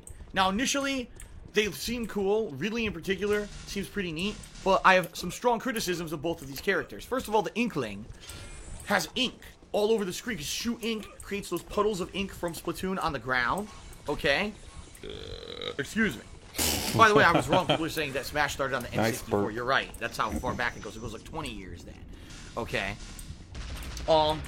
If the Inkling is constantly spraying fucking ink everywhere, ink on the characters, ink on the floor, ink everywhere, the whole game's gonna be just ink everywhere, every match. Now in Splatoon, that's okay, but in Smash, how distracting is that going to be when every character's splashing ink everywhere as they're running through it, right? Like, for example, they showed a match with 4 Inklings. All I saw was fucking ink and squids shooting everywhere, and it was so chaotic, it was very hard to keep my eye, like, even focused on what was going on in the match. There was just fucking so much ink. And I don't know if that's going to actually distract. You know what I mean? Like, sometimes they design a character in a fighting game that bothers you, bothers your eyes, or you know, it might actually just, what if you're trying to play a serious tournament match and there's just fucking ink flying everywhere and you can't really pay attention because of brightly colored neon fucking ink, you know? I'm a little nervous about that. I really am. I don't know what's going to happen in that regard when it comes to competitive matches. Number 2, Ridley looks good, but Ridley is huge. Like, compared to the size of the other characters in the game, Ridley is quite large. Which means even though he may be powerful, he may be one of those characters that in tournament viability isn't very viable because he's a giant target. You know what I mean? Like, he'll be more susceptible to the moves that bounce around a lot. He'll be more susceptible to someone swinging wildly and it just hits him on a whim and knocks him off the stage. Hey, has he even he's got a watched big, it? giant hitbox. Ridley's like the same that size makes me as the nervous other characters. that Ridley will not be good. You know what I mean? Like, he'll be one of those characters that looks cool, and people who don't know much about the competitive aspects of the game like him, but then when you actually try to play him competitively, he sucks. So he's really not in a new edition at all. He's just kind of a dead spot on the screen. This has happened in various fighting games that I've played over the years, where you get a character that looks real cool, but then in practice ends up not being very good to use, and they're just unused mostly in competitive play, right? So, I don't know. Aeromate called him combo food. See what I mean? So, I'm not sure how these new characters are going to be viable in the new game. But then again, this is speculation. We have no concrete information about how they'll actually play until the game actually comes. Alright, but, in essence, looking at what they presented at the Nintendo Direct for Smash Ultimate, what they're telling me is that if I'm a longtime fan of the Smash franchise, this is my game. It's going to have ultimate gameplay tweaks to make the game fair and balanced. The new super moves / ultimate moves are going to be much better and more balanced. Every character you ever played in the series is back. It's basically the ultimate fan service. But what this is telling me is that if I'm a common gamer and I'm looking for value, right, spending $60 to play the same game with the same characters and only 2 new characters knocks on the table. Doesn't seem like it makes sense. You know what I mean? Like, it's not like Mario. When you play Mario Odyssey versus New Super Mario Brothers, those are 2 completely different iterations of Mario and original experiences. Playing this Smash versus the last Smash versus the Smash before, you're playing Smash. You're essentially playing the same game again, just with different changes. So when you make a new Smash, you ideally want to have 5, 6, 7 new characters, different gameplay tweaks and elements, so that newcomers to the series who aren't competitive players and don't care about these high-level competitive tweaks can say, oh, so I'm going to buy the new Smash and I'm going to get a ton of new characters? This sounds great to me, right? And essentially, that's not what they're doing with Smash Ultimate. They're going the complete opposite route and basically giving fan service to the competitive community, but not to the casual community. And I am worried. And the reason I'm worried is because that's pretty much the route that some other companies have done recently and failed. I remember with the launch of Street Fighter V, they made it so that basically there was no offline modes that were worth playing, and the online capability, it was basically competitive multiplayer, that was it. And people said the game was bare bones at launch with no content, so why am I going to spend $60? And that game flopped at launch. Now, it's done better over time as they've improved it and added more content. But when you have Smash and when you buy it, all you can do is play online with the same characters that were in all the other games. like, why is the common person going to throw $60 down to buy Smash, right? Now, don't get me wrong. There are people who are going to buy it regardless. In fact, most people who own a Nintendo Switch will probably buy Smash regardless because it's a first-party title, and we're all craving first-party titles for our Switches because there's really nothing else to play on it besides ports that have been on other consoles before, right? Very hard to find a Switch original game in this day and age besides, like, Octopath Traveler that's coming out this summer. Outside of that, what's the other big game for this year? Mario Tennis? You see what I mean? So especially during the holiday season, by the way, I should mention this, release date, December 7th, it's a Friday, and December this year is almost empty. So essentially, yes, this is going to be a big opportunity for them to sell this game and make a lot of money around the holiday season. It probably will sell like hotcakes. But for someone who's an outsider to the Switch, or to the Smash franchise, no major story mode, no real offline content besides just party gaming with your pals, and there's very few new characters. So if you played the last one on the Wii U or the 3DS, are you really getting your bang for your buck with this one? Honestly, the answer is no. This is a game that if you're a competitive player is crazy value, but if you're not a competitive player, you're not getting much value at all. And even the head guy who's presenting the Digital Direct said, I hope that you can forgive us for not having many new characters in this game because we put so much time into bringing everyone else back and tweaking the game to be the best it's ever been. So he's literally saying there will be pretty much no more newer characters besides who we're announcing here. You know, maybe there by chance will be another one or two, but from the way he said it, there's no other new characters. Deal with it, because we spent all our time rebalancing the game to make it the best competitive experience, but not everyone cares about that. You see what I mean? So I don't know. I'm on the fence. You know, the last Smash for me was the first major Smash game I ever covered when I was doing stuff around on the map, YouTube. and it's like, and I enjoyed. I actually bought it on the 3DS first, then I bought it on the Wii U, and I enjoyed both. But essentially, I didn't really play them on a competitive level. So after playing, you know, a couple sessions for a week or two, I was done. You know, and I'm wondering, is that exactly the same situation that's going to happen with Smash Ultimate? I'll get it in December. I'll play a few sessions. I'll be bored within a couple days. And, you know, with only limited new characters, am I really going to care about playing the game longevity-wise? You know what I mean? I don't know. So, I don't know. I'm sure you all have various opinions. I'm just relaying the facts to you that I saw. Will I be getting Smash? Right now, it's not a definite, but it's not a no. Like, I'm interested in it. Maybe if they do announce more new characters or whatever, I'd be more intrigued. But right now, I'm kind of like, I wasn't really impressed or blown away by what they had to present at E3, but maybe you were, if you were, like I said, a longtime fan of Smash, you might have liked some of the tweets that you could do, okay? Alright, guys. So, anything else you want to know about the E3 press conferences, go watch the videos on DSP Gaming. But what I'm going to do right now in this segment, I'm going to run down the best and worst of E3 2018. Alright, what I want to do, I want to go through the things that I found were very positive and fun, and then I want to go through the list of bullshit. Okay, so here we go. We're going to start with the best. Let's start with the best because let's start positively. Let's keep a positive eye. But before I do that, let's do some quick shout-outs. We've got FishFosh27 who did a 100-bit cheer. He says, DSP thumbs up would be a good emo. So there you go. Austin Mink cheered. He says, Smash's new long line should be ink yourself on Smash. And Uno Andom just did another silly cheer. Oh, no, he didn't. It's not silly. It's a serious one. Holy crap. I take that back and I apologize. He says, are you going to stream Dragon Quest 11? I might. I love the Dragon Quest series. As a franchise, I've played many of the games before and loved them. Okay. And that being said, wow. I'm thinking it may actually be my very first ever Dragon Quest game that I'm going to cover. I think it may be. Okay. All right. Ladies and gentlemen, in my opinion, the best of E3 2018 rundown. Let's get through this. Number 1, Unravel 2. The fact that this game developer went out of nowhere from being an unknown guy who was so nervous on the E3 stage 3 years ago, his hands shaking, sweating profusely, could barely speak, holding Yarny, right?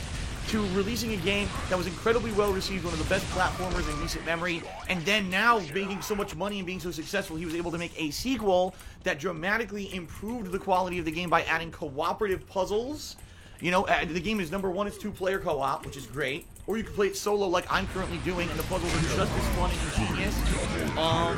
Game's just as fun on solo. It is. So, guys, and I it's swear. funny because out of all the things that I'm were totally presented not at the feeling EA like a Electronic lonely Arts press loser or conference, anything. most of it was horrendous bullshit. But the two things that shone brightly were Unravel 2 and Sea of Sorrows. Was it Sea of Sorrows? No, Sea of Solitude. Excuse me. Two indie games being made by EA, you know, EA financing them. Everything else, the mainstream EA games were shit. The shining light of the EA press conference were the indie. So Unravel 2, great positive. I'm glad that the game got a sequel. The game developers obviously care about what they do. They deserve it. And good stuff. All I have to say about it. Sekiro. Or Sekiro, I'm not exactly sure how to pronounce it yet. The new From Software game. We finally got a definitive answer of what all those PR things. Shadows die twice. Oh my god, it's Bloodborne 2. Oh my god, it's Dark Souls 7. Oh my god, it's Tengu. It's fucking, you know, people were just coming up with the weirdest shit of what it could be. It's Tengu, it's Tenchu, it's Hanamo Shikaku. No, it's Sekiro. It's the new game from Software where you are a samurai, and it looked really good. It looks like a hybrid between the art and game styles of, say, Bloodborne and Dark Souls kind of combat, combined with samurai and almost Neo in a way. So it looks great. The little bit of gameplay they showed looked amazing. I hope we get a lot more information about this game coming soon. Looking forward to the new franchise from Software. Big thumbs up from me on that one, okay? Fallout 76. Now, don't worry, we're going to talk about the negative aspects about this game later, but just the fact that out of nowhere, in a very short period of time, you know, we had a little hint right before E3, we find out Fallout 76, a brand new Fallout game, implementing new kinds of gameplay mechanics with the cooperative online aspect, which has never been a part of Fallout before, and the fact the game is coming out in the middle of November so soon is pretty crazy and a pretty big positive, alright? Don't worry, I know there's negatives, we'll talk about those later, but for the positive side, like, as a fan of Fallout, new we'll talk Fallout about games negatives good news to later. me, I even gotta if it is kiss the co-op game's only, ass now. and it's open to crazy trolling. Just being back in the world of Fallout is a good thing. So Fallout 76 is a positive for me. Okay. Captain Spirit. Green I think it's Laser called of The Awesome Doom. Adventures of Captain Spirit. So, a new game from Don't Nod. The game makers of Life is Strange, set in the same universe as Life is Strange, although arguably it may not have any connections to the main plot line of Life is Strange. Come on. But a cool game where, like other choose-your-own-adventure style games, right, it's going to have a fantasy aspect where this kid is doing, like, make-believe play with superheroes and stuff, and you're going to be able to choose different things that go on during the course of the game. It looks good, but for me, the best part, it's free. Now, how does that work? It's coming out, for those who don't know, on June 26th. It's supposedly just going to be one episode, but it's free. So Don't Nod apparently made so much money, they just want to give everyone a free game? I don't even understand how that actually works. Called promotion, Phil. You know what I mean? I don't know. I guess we'll have to see. But, I mean, a new game similar to Life is Strange for free, that's a positive for me, and that's one of the best things about it. Okay. Wow. Shout out. Up next, Kingdom Hearts 3 and all of the great info we actually got at E3 about it, including finding out that Frozen was going to be a world, seeing some of the new summons like Ratatouille was really cool, and the fact that Pirates of the Caribbean is a returning world. We got to see some characters that now we know were in the game that previously we didn't know were in the game, and finally getting a solid release date in January.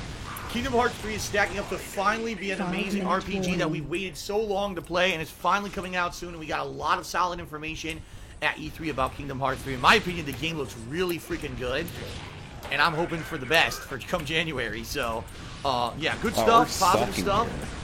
Kingdom Hearts 3, looking forward to it, man, definitely.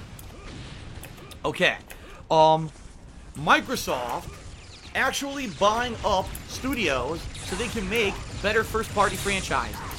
That's a positive.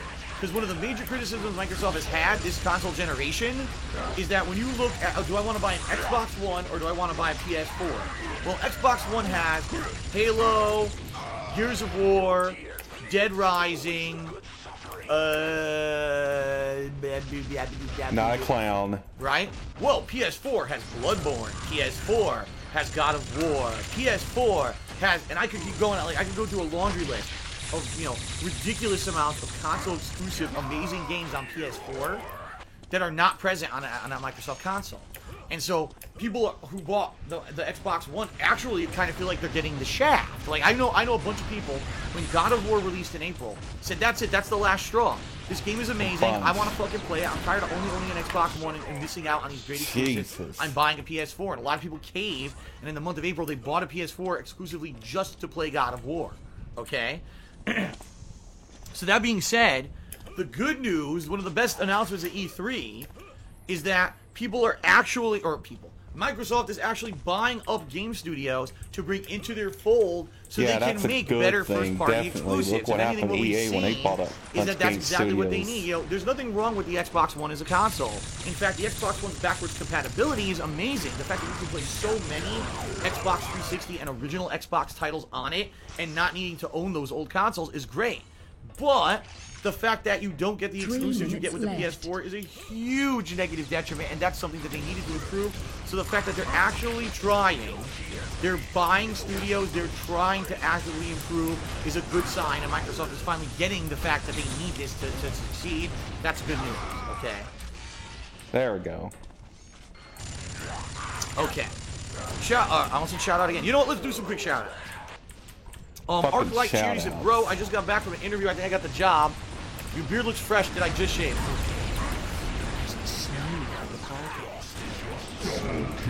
Yes, I shaved last night. And Awesome Cheery says, when you use Mixer, facepalm emo. We'll talk. Actually, did I put that in my worst? Blue team is still the won. winner. I actually don't think I did. But definitely that's one of the weirdest things that they kept saying Mixer during the Microsoft press conference, their own streaming service that no one uses. But they kept like trying to push it promotionally down your throat, like use Mixer. No one uses Mixer, no one wants to. All right, let's continue. Wow. Devil May Cry 5 finally getting an official announcement, seeing that the characters who are going to be in it, yes, Dante's in it. Is he playable yet? We don't know. Nero seems to be one of the main characters. Showed some gameplay off, looked pretty decent. Did we get enough information to satiate? Not really, but knowing the game is in development and they've abandoned that DMC reboot series that everyone fucking hated, they're actually doing another installment in the mainstream numbered Devil May Cry series is good. So, Devil May Cry 5, good stuff. Excuse me. Stop that burping, dude. Dying Light 2. So rude. Honestly, I didn't really... In what they presented in I Dying Light 2, too, but... did they actively show a ton of gameplay when it comes to like the zombies and stuff? No. But I'm just happy the game's getting a sequel. I said this when I played Dying Light 1. You know, just I actually liked the premise of the game. Kind of suppress and I felt that if the game wasn't as buggy as it was at launch, it actually would have been one of the best games of the year. The fact of the matter is the game was so buggy, I couldn't actively even give it a great review score. I mean, all of my progress halfway through the game was erased, and then I was given unlimited upgrade points in only one skill tree. Then later on in the game, I was phasing through walls, getting stuck in pipes, and I was ending up in areas I wasn't supposed to fucking be in. Oh my God. Like, the game was a broken mess. But essentially, they did eventually patch it and fix it, and it ended up being a really outstandingly great game.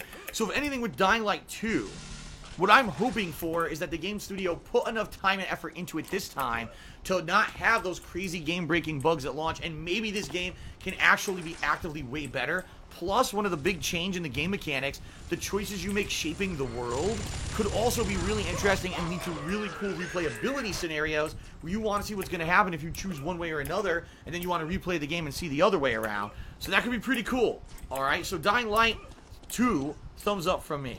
Alright. Let's keep going.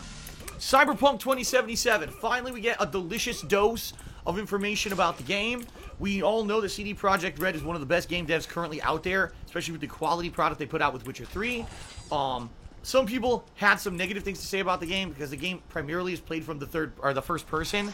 They don't like that. They thought it was going to be third person like Witcher, and it's not. But quite frankly, I think I would much rather see CD Projekt Red make a game that's different than the Witcher series than just say, oh, it's sci-fi future, but it's the same game. It's third person, and you got combat that's, you know... I want to see something different, so I'm actually pleased that Cyberpunk looks like it's going to be a completely different style of game. From what we saw at E3, it looks good. I can't wait to see more and more information about this game as the development progresses, but Cyberpunk looks great, okay? Rage 2. Now, here's a game that, quite frankly, before E3... when I heard Rage 2 was coming out, I was kind of like, meh, okay, you know. Rage 1 was alright, but it was Uh-oh. underwhelming in my opinion. Rage 1 got a lot of hype because it was a new franchise from id Software. This guys who infamously made games like Wolfenstein and Doom back in the day. But, you know, essentially they don't do a lot of new IP work anymore. So when this game was coming out, everyone overhyped it. We all played it, and it was kind of underwhelming. I mean, the gameplay was alright, but the story was kind of meh, and there wasn't a lot going on in the game outside of some really kind of brutalized gameplay. To give you perspective, when they re-released Doom, or made the new Doom 2 years ago, that was much better, right? It was a much better game. So when Rage 2 was announced, I was like, meh, I don't know. I'm not really sold on this. But the presentation they did at the Bethesda press conference makes that game look fucking sick. You know, the combat where you can now throw these anti-grav grenades, and then when the guys are floating, you can throw a fucking, like a glaive at them. It chops their bodies into a million pieces. You can tether them to the walls and blow the people up. And, you know, it just looked like the gameplay itself just looked like it's going to be a lot of fun. Rather than just standard FPS fare, there's going to be a lot of ways to creatively kill and cause mayhem in these games. Plus, of course, you've got the whole open world Mad Max style aspect. You can steal any vehicle. The game looks good. I have to emphasize that. Looks good. Because Rage 1 looked good, and then it released and everyone was kind of like, meh. So we'll see what happens with Rage 2, but at least from what they presented at E3, it looked great to me. Okay?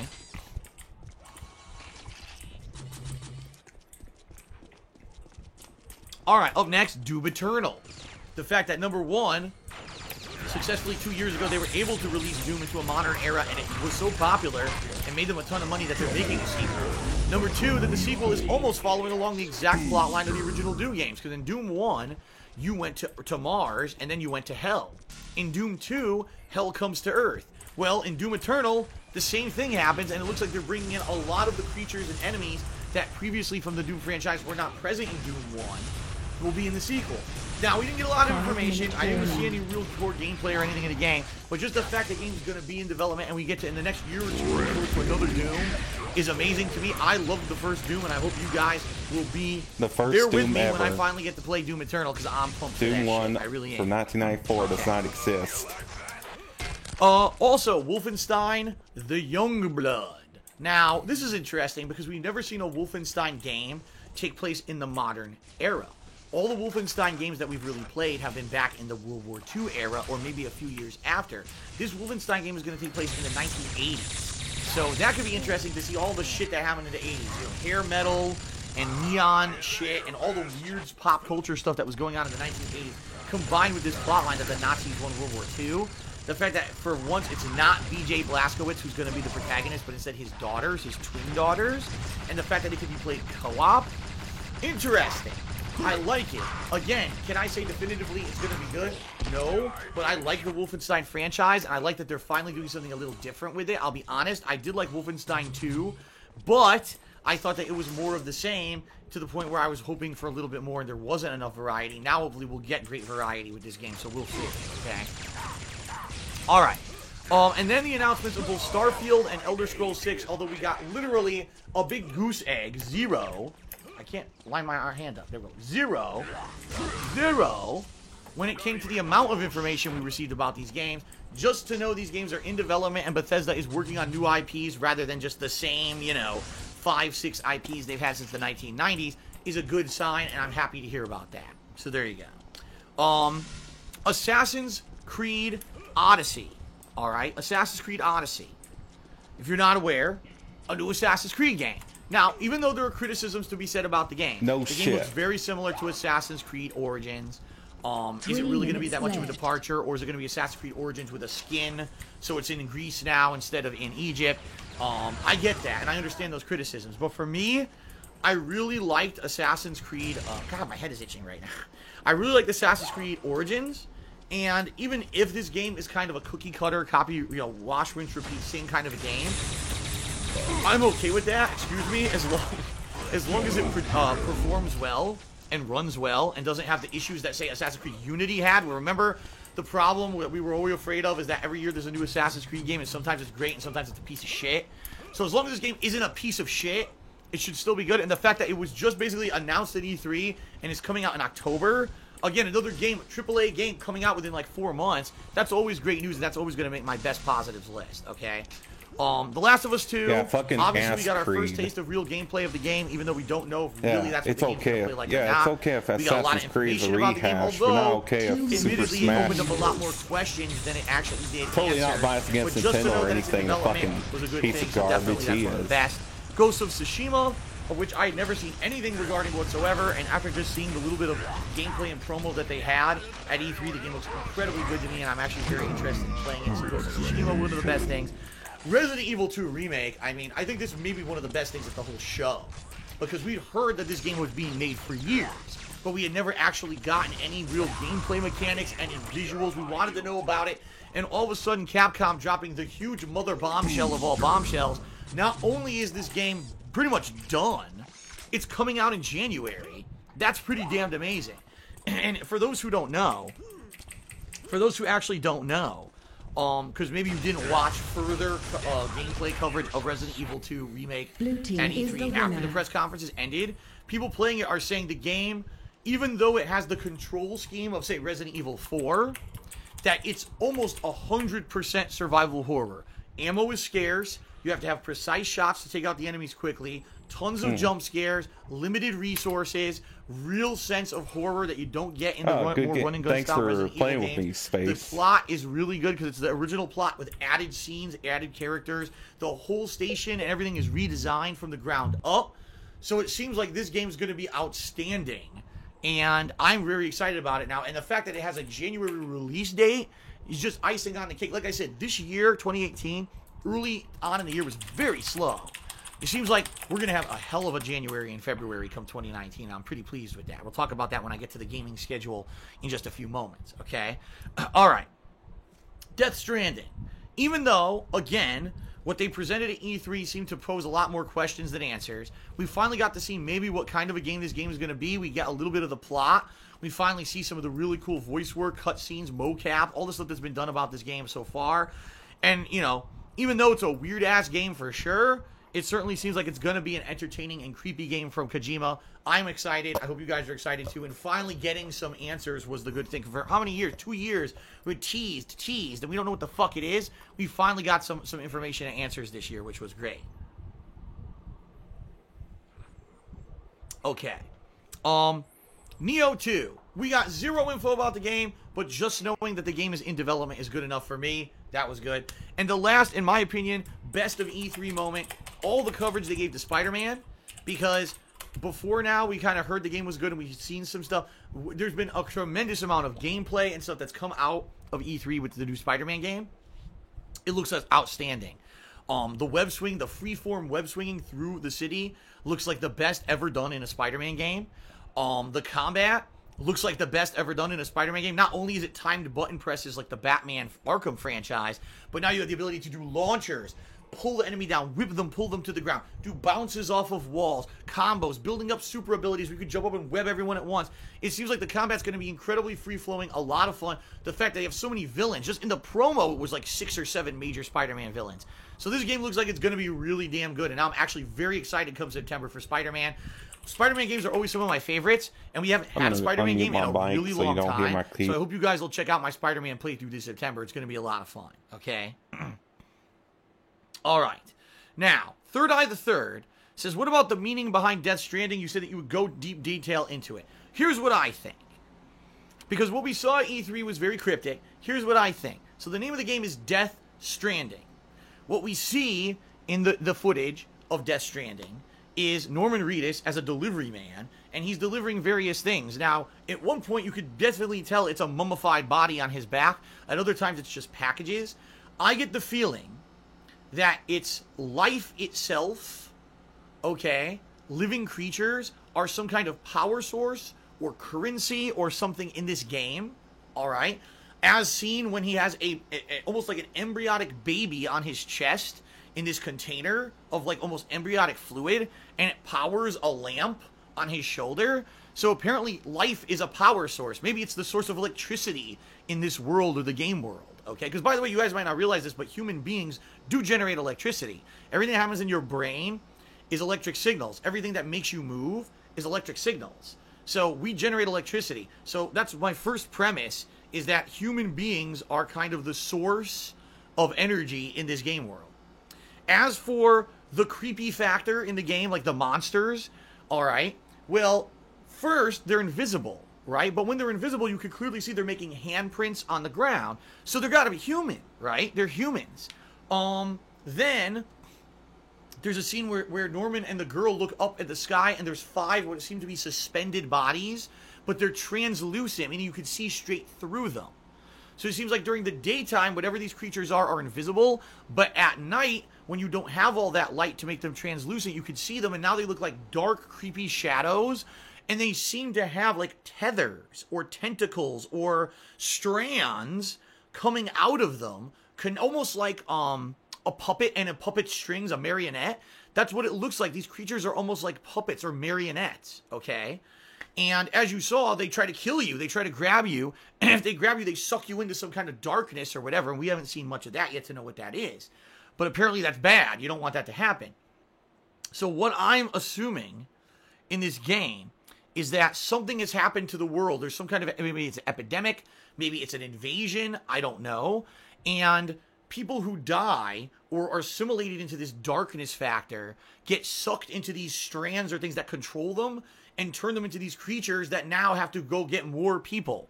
So maybe we have a fight between light and dark. Maybe life is the source of light and power, and darkness is the source of death. See, death is powering the dark, and that's why you can't see death during the daytime, because it's dark power. But then at nighttime you could see it because it's darker at night. See what I mean? But the whole thing, Death Stranding, I think the dead or dead people are connected with these strands, okay? And that's the whole premise of the game. Whatever, maybe the whole game you're trying to figure out what is doing this, and you find the source at the end or something, right? That's kind of what I'm seeing based off of what I saw at E3. It could be completely wrong, but I think now the title finally makes sense. Death Stranding, what the fuck does that mean? Well, it looks like the dead are attached by these crazy strands, right? Whatever they are, like marionettes, and then they try to kill the living. So that's what it seems like the premise of the game is, and you use the power of life to try to stay alive. There you go. That's my theory. I could be completely fucking wrong. That's my theory from what I saw at E3. Okay? All right. Let's flip the paper here, guys. Now let's do a rundown. The absolute worst of E3. All right? Now, in general, before I get to specifics, I just want to say the musical performances. Even though there are some really good artists that sometimes perform at E3, E3 is not a concert as much as game publishers want it to be. And I think that they're really off base when they start bringing in musicians and they start bringing in people to start doing giant, overblown musical performances when really everyone's just sitting there and wants to see fucking games. You know what I mean? So you take a look at Andrew WK storms in to play a song for Rage 2. They're not even showing Rage 2 gameplay during the fucking song, which is what everyone wants to see, right? You got a guy sitting there playing a fucking banjo at the beginning of the Sony press conference. All we want to know is what the fuck you're there for. Who cares about your fucking banjo? Everyone would have grabbed that banjo and slammed to smash it on the stage. Anyone here ever seen Animal House? In Animal House, there's a hilarious scene with John Belushi. So there's a guy, a hippie kind of guy. He's sitting on a stairwell inside of the frat house, and he's playing a guitar. And he's like, clowns never laughed before. I don't know what the song is. Something really stupid, right? Something hippie as shit. And John Belushi is wearing, I think he's wearing a toga. It's a toga party. And he's walking by and he looks at him. Like this, right? He walks away. The guy's still playing. He walks back. He looks at him again. He goes, can I see that for a second? Takes his guitar. Smash, smash, smash. The pieces are flying everywhere. And he hands it back to him. He says, here, have a good day. And he walks away. That's what you want to do at E3 when a fucking musician comes out and derails the whole show. You know, I'm not here for What music. a fucking There's plenty of child other he venues is. I can listen to music if I want to. Not to say that the people here aren't skilled and they deserve respect, but when you're the banjo player at the Sony press conference, the last thing I want is to fucking hear from you, and it just takes away from their performance because I don't give a fuck about that. I want to hear about the games.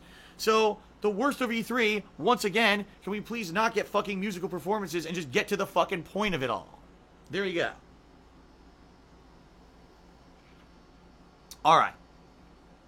Also, I have to bring this up. I already did. Mixer references in the Microsoft press conference. Microsoft is infamous.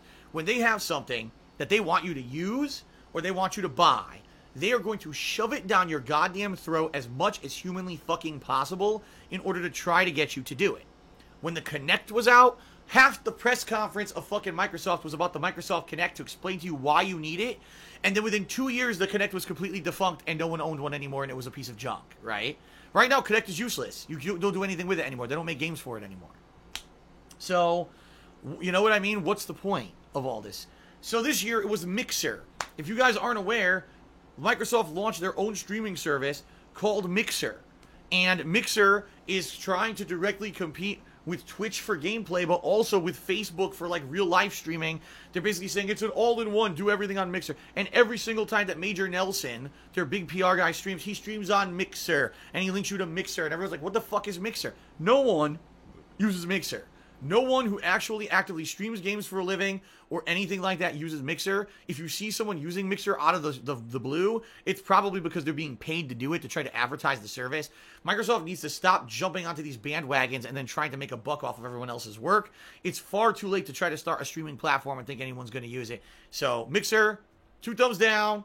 Stop it with the references to Mixer, which they literally mentioned. I'm not even kidding you. When they did a demo of Forza, I think it was Forza Horizon 4. And while they're doing it, one of the things, they're having like chat bubbles appear above the cars. Oh, look, I'm streaming on Mixer right now. Fucking Mixer. Phil's it's hilarious because half the hate people in boner Stream Chat are against saying, what's Mixer. Mixer? They didn't even know it existed. Let's do some shout outs, guys, before we continue. I got some shout outs to do here. Let's see here. AES Charity said the fact that Microsoft brought new studios is good, but the fact still remains that 100% of the games nowadays are available on PC. So thoughts? I mean, that's true too. What Microsoft's big problem is they're not selling people on the reason to buy the Xbox One. If you own either a gaming PC or a PS4, there's literally no reason to buy the Xbox One. So even though Microsoft bought a bunch of gaming studios, if they just have all the games on PC anyway, then it's not going to matter. You know what I mean? Big Bosley Charity says, have you ever thought about starting a second business in like an online store? What would I sell?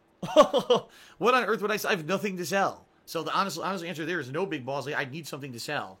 Last Rambo did 100-bit cheer. He says, why did you doubt it when Microsoft said that a game would play best on Xbox One X? Games such as Shadow of War prove so. Because that's not what they said, and we'll get to that. All right, we'll get to what I actually had issue with. It's in my worst countdown here. Alrighty then, 28. Give me a 100-bit cheer. Thank you very much for the cheer. Alrighty then. Appreciate that. And Anonymous Rex cheer says, I can't believe they didn't show Shenmue 3 or Morin Tatsu 2 at E3. They're never coming out. I know. Alright, let's continue with the worst of E3 countdown, my friends. Alright. So, Battlefield 5 coming out and doing a good presentation. That's fine. Battlefield 5 is now in tune with what you modern gamers want. We're giving you Battlefield 5 Royale. The thing is, I honestly don't even think that they were working on this. I actually think that Royale became this big fad. And now Call of Duty announced they're adding it. So now Battlefield has to add it. And for me, it's just like the ultimate facepalm. Like, why do we need Royale in every fucking major release? We don't. And I don't want to play Royale in Battlefield. I'll probably try it to see what the hell the game mode is. But they actually emphasized it like it was a big positive. We're listening to what everyone says. You get Royale with Battlefield 5. No one wants that in Battlefield, you idiots. It's a fad for people who don't actually really play games that much, or streamers who want to jump on the fad and get a bunch of views. It's not necessarily a genre that hardcore gamers are clamoring for, and certainly longtime fans of Battlefield 5 are not asking for Royale in the game. It's just like the most off-base thing they could do, and the fact that they were like, look what we did, folks. We listened, and give us a big golden star sticker because we did what we were asked. It's just hilarious. It was such a waste of time, and it doesn't need to have it. Plus, as Encelor just said in the stream chat, the Battle Royale market is incredibly oversaturated as it is. We already have 3, 4, 5 major Battle Royale games now, and now in the fall we're going to have other AAA releases with Battle Royale. It's going to get to the point where no one cares about it anymore. So, okay. I brought this up during the E3 press conference coverage. I'll bring it up again. One of the worst things about E3 is when these publishers waste time during their press conferences to talk about their own respective pro players and competitive communities. Now, I'm not saying that these games that they have cannot be played competitively. I'm not saying they're not valid tournament games, and I'm not talking junk about the level or quality of skill or the toughness and heart of their champions who went through their leagues this year and won through perseverance, and they overcame all the obstacles. And What I'm saying is I don't need to hear about that at E3. I don't give a shit. As I've said before, and I'll say it again, esports are not real life, in-person physical activities and don't have those kind of following yet. I'll give you a perfect example of what I mean by that. Everyone knows LeBron James. He's the biggest, most famous basketball player, and even though his team lost in the NBA Finals this year, he was notably like the most notable player of the entire Finals. You know, people were doing memes of him on the court and everything. He is synonymous with a champion that becomes worldwide face that everyone recognizes. If you want to have LeBron James at E3, that makes sense. But some kid who I have never heard of, who just happened to come up and had a bunch of difficulty playing Madden, he couldn't ever win the big one, and finally after like 2 years of trying, he finally won and became Madden champion this year, and you waste 5 to 10 minutes on this kid at E3, I don't care. And by the way, I'm not going to buy Madden just because you showed me the road some kid took to become the Madden world champion for the year. I don't give a shit. Same thing goes with Rainbow Six Siege. They had this whole thing. Here's some snippets from our documentary on Rainbow Six Siege. This salt. I don't care. If I'm a fan of Rainbow Six Siege and I want to hear about the competitive community, I'll seek it out. I don't need to have it spoon-fed or shoved down my throat at E3 when all we want to know about at E3 is the games. We don't want to hear about your competitive community. We don't want to hear about the musicians who are coming out to play the fucking soundtrack on stage. We don't want giant dance numbers. You know what I mean? All we want is game information. And when you give us fluff and bullshit to waste our time, that just pisses us off as consumers. And I'm actually turned on. I would not buy Madden and I would not play Rainbow Six Siege deliberately because you wasted my time at E3. So stop it with that competitive player shit. There is a time to respect those players it's during their part own of their tournaments, marketing, their own Phil. communities, They want their to, own gameplay streams on Twitch, whatever. you know, don't bring that they shit want into to the tell the mainstream E3 world presentation because none of us care about that it. We their just want to hear about the games new are games. being part of esports. Okay. Why would he not want to do that, Phil? All right. Charity. Oh my God, charity is horrible? No, charity is not bad. But charity is bad when you actually have to take time out during your press conference to tell people you do charity. My opinion, I have a very different opinion on charity than a lot of people, all right? For me, charity is a private thing. If I'm going to do a charitable work, donate my time or money to something that I feel helps someone else, I'll do it for the sake of doing it to help someone else. I don't do it to feel good about myself. I don't do it so I can go tout it later publicly. And I'll give you a perfect example of this that people still to this day, people give me shit about this. Years ago, we had the Ice Bucket Challenge, bringing, awareness to a disease, right? What was it, ALS? And everyone said Phil should do it. Phil should do the Ice Bucket Challenge and donate some money and then bring it out, And I said, no, charity is the thing that if I'm going to do charity, if I'm going to donate or I'm going to do something or I'm going to bring awareness, I'll just do it. I'm not going to do it because it's part of a viral movement. I'm not going to do it to get popularity for myself. And for me, I would have felt like a sellout or like a shill looking to do it just to get popularity for myself if I had dumped a bucket of ice on my head. Now, I know there are a ridiculous amount of people across the internet who did it, including the president of the United States at the time, and that's perfectly fine because that was their own moral judgment, and I'm not going to criticize that. But for me, my own code is charity for charity's sake, not to get popular and virally share it on the internet. So that's why I didn't do that, and that's why when I'm at E3 and EA says, oh, we have this great program where we donate all this money, and Microsoft, anyone who attended our fan fest, all that money is getting donated to charity. That's fine. I don't need to hear about it. Just fucking do it. Because the bottom line is, if you were doing it for the right reasons, you wouldn't have to tell us about it to look good at E3 and try to look, even though we're a giant corporation that most people hate and says is like evil, look at these nice things we do with all your money, right? I don't need to know that. Just fucking do it. Just fucking do it, and you have to turn it into a PR campaign for yourself and be all disingenuous about why you do these supposedly good things, right? So I hate that. I absolutely hate that. Okay. And by the way, I should say this. Over the years, when I have done charitable things. I just don't talk about them. Back in the day, I used to do really big charitable things. When I was making big money on YouTube, there was a couple of years, thousands of dollars.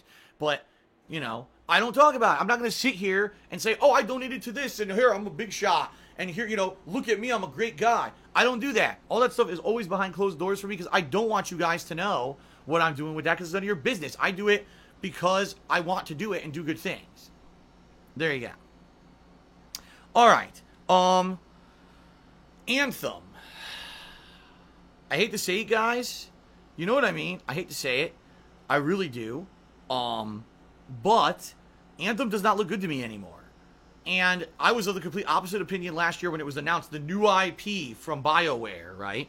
But then, you know, first we saw how bad Mass Effect Andromeda was, so we kind of lost faith in BioWare. And then this year they actually start showing gameplay of Anthem, and Anthem, now that I've seen gameplay, I actually like it less. I think if they had not shown me gameplay, I would have been more excited about the game. Anthem looks like Destiny, The Division, every other co-op shooter where all you're doing is grinding repetitive co-op shooting gameplay. The only variable here is that you're in a mech suit that flies and you're using mech suit abilities rather than the standard third person pull out a gun and shoot from a rifle, even though some of them actually fucking do that. The only variable seems the maneuverability of the suits and some of the abilities of the suits. That's it. It's the same kind, co-op, online only. You know, you need to play with friends for it to be fun, because if not, it's a very repetitive grind playing it by yourself. You need to have the social aspect for it to be more fun. And it sucks, because BioWare, in my opinion, from the stuff that BioWare has put out, all right, from the stuff that BioWare has put out over the years, we know BioWare is much more capable of doing better stuff. From just the stuff they've done, we know they could do better games than this. If that's all the game really is, from what they showed us at E3, we know they have better capabilities. But what this is telling me is that EA has now full control. Remember I said the marionette on the strings? EA is the puppet master, and here's the little BioWare employees dancing as EA says, fuck all the good games you could make this money, printing machine for us. Make a game that's going to just get people to come out, right, and fucking play this game and put in tons of time and buy DLCs and grinding garbage instead of putting out a quality game. And that pisses me the fuck off, dude. It really does. It pisses me off. Why can't we have other great caliber AAA games? Instead, we got to have another cooperative shooter. So Anthem, for me, actually one of the worst things at E3. Fast montages. I hate them. I hate it when you're in the middle of an E3 press conference and you just sat through 3 games you could not give 2 shits about, that they spent 10 minutes per game. Then they say, oh, now here's other games that are coming out. 3-second clip, 3-second clip, 3-second clip, 3-second clip, 3-second clip, 3-second, 3-second, 3-second, 3-second. You just showed 30 games. I know nothing about them. Because all you did was show us the tiniest possible digestible portion. And I have no idea what the fuck any of these games are. Now, if I actually want to know, I have to go do research on my own. But that was why I was watching the press conference to begin with. Okay? I hate them. I hate those montages. Here's what you do. You cut out the bullshit segment about the pro player. You cut out the segment with the music guy playing a fucking banjo. You cut out the filler bullshit segments about Mixer. And instead you put time for the fucking games. And then we don't need to have fast montages anymore. There you go. The Division 2.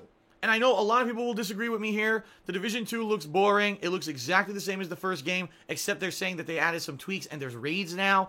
Outside of that, it's the same exact cooperative shooter you don't need to play. It's only going to be fun if you play it with friends. It's going to be a boring grind if you play it solo. It's another game that does not need to exist. And no matter how much they claim the story is a main focus of the game, I know the game is just co-op grindy, boring garbage, and I'm not getting the Division 2. So there you go. It just looks like crap. And by the way, they wasted a ton of time on Division 2 at multiple press conferences at E3 when we could be talking about better games. Okay. My God, did Phil Spencer jump the shark at E3 this year? Now, Phil Spencer, typically, the head of Xbox Studios, is a guy that's very beloved by the community on social media. People like him. He's a very down-to-earth guy. He said the most dishonest statement I think I've ever heard stated at E3 this year, to the point where I don't know if I could ever listen to the guy ever again. Ever. All right? In fact, hold on, because I have the statement word for word written over here, and I want to read it into okay. Trucking Game now. Sorry about that. Where is it? I gotta find it. I can't believe this. Where the fuck is it? Here it is. Here it is. Not a clown. Phil Spencer, the great con man, said the following at the end of the Microsoft press conference. Ladies and gentlemen, word for word. You will always experience the best in gaming on the Xbox. Now, I just talked about how the problem with Microsoft Wow, is that's that a they don't have enough marketing exclusives. That PlayStation line. 4 has Wow. a ton of good exclusives, and Microsoft has only almost none, and the ones they have are very lackluster. I mean, just look at Sea of Thieves and how that tanked this year. Microsoft acknowledges this because they just bought up a ton of game studios in order to make up for their lack of first-party titles. Yet Phil Spencer is here to tell you that you're going to get you will always experience the best in gaming on Xbox. False. Phil, Wrong. Phil, it's incorrect. marketing. Get Negative. over it. No. Nay. Absolutely It's not. fucking marketing. Fuck that, Phil. You are a dirty, rotten liar. Because I just played God of War, an amazing game that I couldn't play on Xbox. I just replayed Bloodborne, an amazing game you can only play on the PlayStation 4. This is bullshit. You are a liar, and I think that's it. When I see something like that, that's the end of it. Like, I liked Phil Spencer until the moment he literally looked me in the face at E3 and lied to me on camera is when I'm done with this guy. And that is just so stupid. A bold-faced lie when he knows, he just admitted we're buying more studios so we can make better first-party titles for you. Oh, by the way, we have the best games anyway. No, you don't. No, you do not. You are a liar. Unbelievable. Okay. Fallout 76. Now, wait a minute. Phil said this was one of the best of E3. Why is he bringing this up as part of the worst of E3? Well, quite frankly, guys, the reason I am is because even though Fallout 76 is a great announcement, there's a lot of things about the game that Phil left should a know lot about of lying negative and bullshit. He impressions does it and every day. questions about how this game is going to fit into the Fallout universe. For example, there's no NPCs in the game. Zero. We're going to have enemies to fight and other humans to interact with. No NPC vendors, no NPC story. The game's online only. You don't have an internet connection, you can't play Fallout 76. See what I mean? Like, I don't know how this game's going to pan out. It seems to me like this is purely co-op online grinding garbage. Again, the same kind of fad, which I've talked about a million times already in this podcast, that it's not going to translate into a great game. It's going to be a fun experience when you grind with your friends, and outside of that, there's nothing else to do in the game but grinding co-op, and that's it. It seriously doesn't seem like it's going to be that good to me. And at first, I was super pumped. It's the best of E3. And then when I got more and more details, I was like, shit. You know? So, we'll find out. Because I am going to try it. I mean, it is Fallout. I am going to try it. And I'm going to see, some of my viewers who've co-opted with me in the past, maybe like Kekken or Tiger Power Gaming, or maybe Venomous Fat Man would like to join me. I'll see if I can get a grouping of a few people who are regulars who want to come in and maybe check out this game Venomous with me if Fat they're Man. interested. And we'll try it out for ourselves, but I don't know longevity-wise how much this game's going to get. That should be Unlike Phil's Fallout name, by the 4, way. right, where you play the game for 20, 30, 40 hours. Venomous Fat, I don't know if anyone's going to want to do that in this Man. game. How long do you play the same shit with no NPCs till you get bored, right? So I don't know. We'll have to find out. Okay. Just Dance. Just Dance. I don't even have to go into any detail. The whole fact that they wasted so much time, again, on Just Dance. Okay. Oh, now this was a big one for me, too. So, Rainbow Six Siege, another Cinderella story. This is a game that when it came out was a broken piece of crap. Everyone hated it. The game developers stuck with it, worked on it, patched the shit out of it, fixed it, improved it, and now it's a very popular game, especially in the competitive circuit. That's good news. But when the game developer comes out, okay, and says the following statement, I couldn't believe what I was hearing. Again, much like the Phil Spencer statement, I couldn't believe the horrendous bullshit I was hearing at E3, and I gotta call it out as some of the worst of E3. Rainbow Six Siege has had 35 million players. Rainbow Six Siege has 35 million players, this guy claims. Alright, just to give you guys some perspective. A typical MMO that's considered mid-range has about 1 to 2 million active subscribers at a time. A big popular MMO can be way more than that, alright? But a mid-range MMO, which is meant to be a multiplayer game with tons of people playing at a time, 1 to 2 million. Has had The Last of Us 1, 30 right? million players. Arguably the best game of the past Phil. 10 years by a lot of people's standards. Learn Sold to read. 17 million copies. The Last of Us, a game that sold not only on the original Rainbow PS3, but Six then they had a Siege is remake on the popular. PS4. Wings plays Only it. sold 17 million total copies. Okay? You're gonna fucking tell me 35 million fucking people bought Rainbow Six Siege? Are you a fucking asshole? Like, Actually- how stupid do you think I am? Maybe. How absolutely dumb do you think I am as a consumer to believe that ridiculous fucking lie? 35 million people played Rainbow Six? I don't think a single version of Rainbow Six in the history of Rainbow Six has sold 35 million fucking copies. This guy is out of his mind. This guy is smoking the fucking pipe. This guy probably had fucking, you know, LSD up the ass when he walked out on stage if he actually believed his 35 million is a correct fucking number. He's a nut job. I mean, that was the biggest fucking bullshit I've ever heard in my life. Like I said, 17 million copies of The Last of Us. You're gonna tell me Rainbow Six more than doubled that? Are you out of your fucking mind? Get the fuck out of here. And the thing is, these game developers use these numbers all the time. Sea of Thieves. Oh, it's unprecedented the amount that it sold, right? No, Sea of Thieves didn't. What happened is you have Microsoft Game Pass, which was fucking free, that you launched that week. So millions of people got Microsoft Game Pass and then got Sea of Thieves under Game Pass. You didn't sell. That's not a sale. That doesn't constitute a sale, and you shouldn't be saying you sold a certain amount of the game when people paid $0. There was no sale. A sale is a transaction of currency for goods. If no currency has passed hands, there was no sale. Sea of Thieves didn't sell anywhere near as well as they claimed.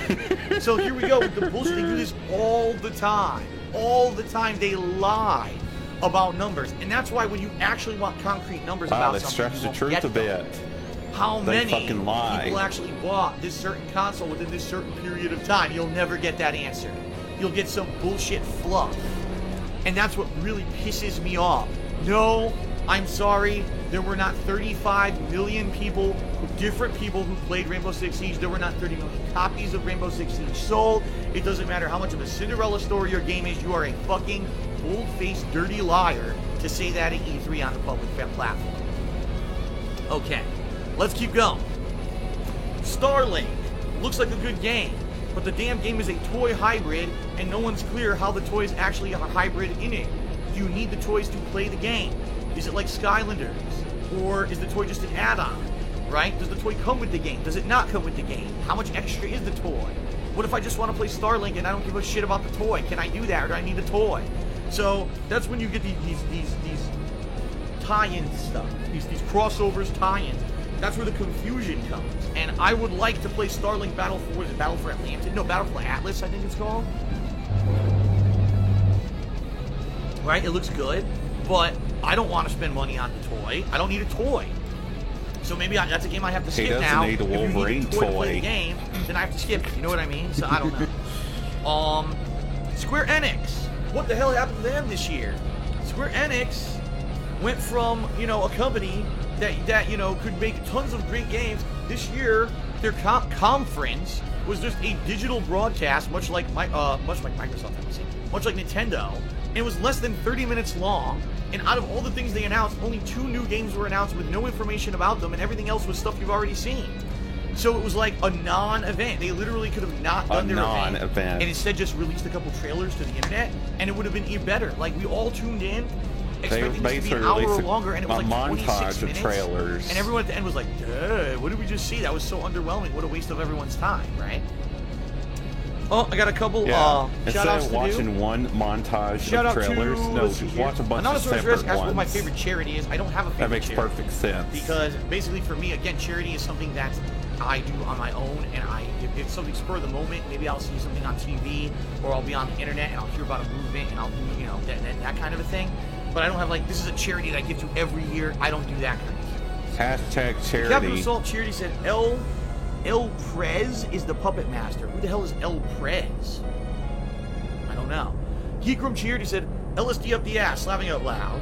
The Lord Lamb V3 Charity said, the 35 million player base is true for Siege, but is mostly Smurf accounts. Second or third accounts, so they can boost their rank. So there you go. Oh, we have 35 million account players. Oh, by the way, it's really only 5 million real people, right? That's pretty silly. Anonymous Rex, Ostmake Charity said 35 million players on Mixer and growing. Wow. And Anonymous Rex says, can you name check a charity you like? Doesn't have to be your fave. What are you talking about? Can I name check a charity that I like? No, I haven't given a charity in years because I can't. Here, I'll give you an example. If I go to the store and I'm at the point of sale. He says he does and charity the person checking on his me out was own. like, Then "Would he you like to just donate said, $1?" Like I think a couple weeks ago, I was at Petco for whatever reason. And I think I was buying a bag. Remember I mentioned that I did my backyard where I have like bird seed and stuff in the bird. So I think I was buying a bag of bird seed. And the person He said, "Would just you like to went donate back on what he $1 said. for help?" I don't even know what it was. For like help the dogs or something. Yes, it's only $1. I could do that. That I'll do. But I haven't actually directly given to like a charity since like I'd say probably like the last year that I made a lot of money. So what, like 2014? I used to watch shows like American Idol, and they would have those charity drives on the show, and it would be like, here's a charity, and I would look into those charities and find one that I liked, and then I would actually donate. Well, I haven't been able to do that in years because of my financial problems. So, now I do like real small scale stuff on the phone. Okay. All right, continuing on with the worst. I'm still not done. Oh my god, we're still going on with the worst of E3. Okay, everyone's gonna agree with me on this one. Sony typically does the best press conference at E3. I don't know what the hell they were thinking with the barn. You know what I mean? When they opened up their show this year, and all the people were inside of a barn, and they had the guy play the banjo. They showed The Last of Us 2. Now we have to have a 15-minute intermission for people to leave this fucking barn and go from the one barn area to the next. You know what I mean? That was such a waste, and there was nothing added to have those people in that barn. It was an idea from some idiot who thought this would be some esoteric, wow, break the fourth wall kind of an amazing deal, and it didn't translate well into anything. It was just terrible. Some people are arguing with me it was a church, but it was supposed to be a barn, a church in a barn, because that was supposed to be like a square dance that Ellie was at. So it was really stupid. And worst of E3, please, people who are doing these press conferences in the future, we don't need this shit. You don't need to see people moving. You don't need bullshit. Sit down, watch games. That's what the press conferences should be. Okay?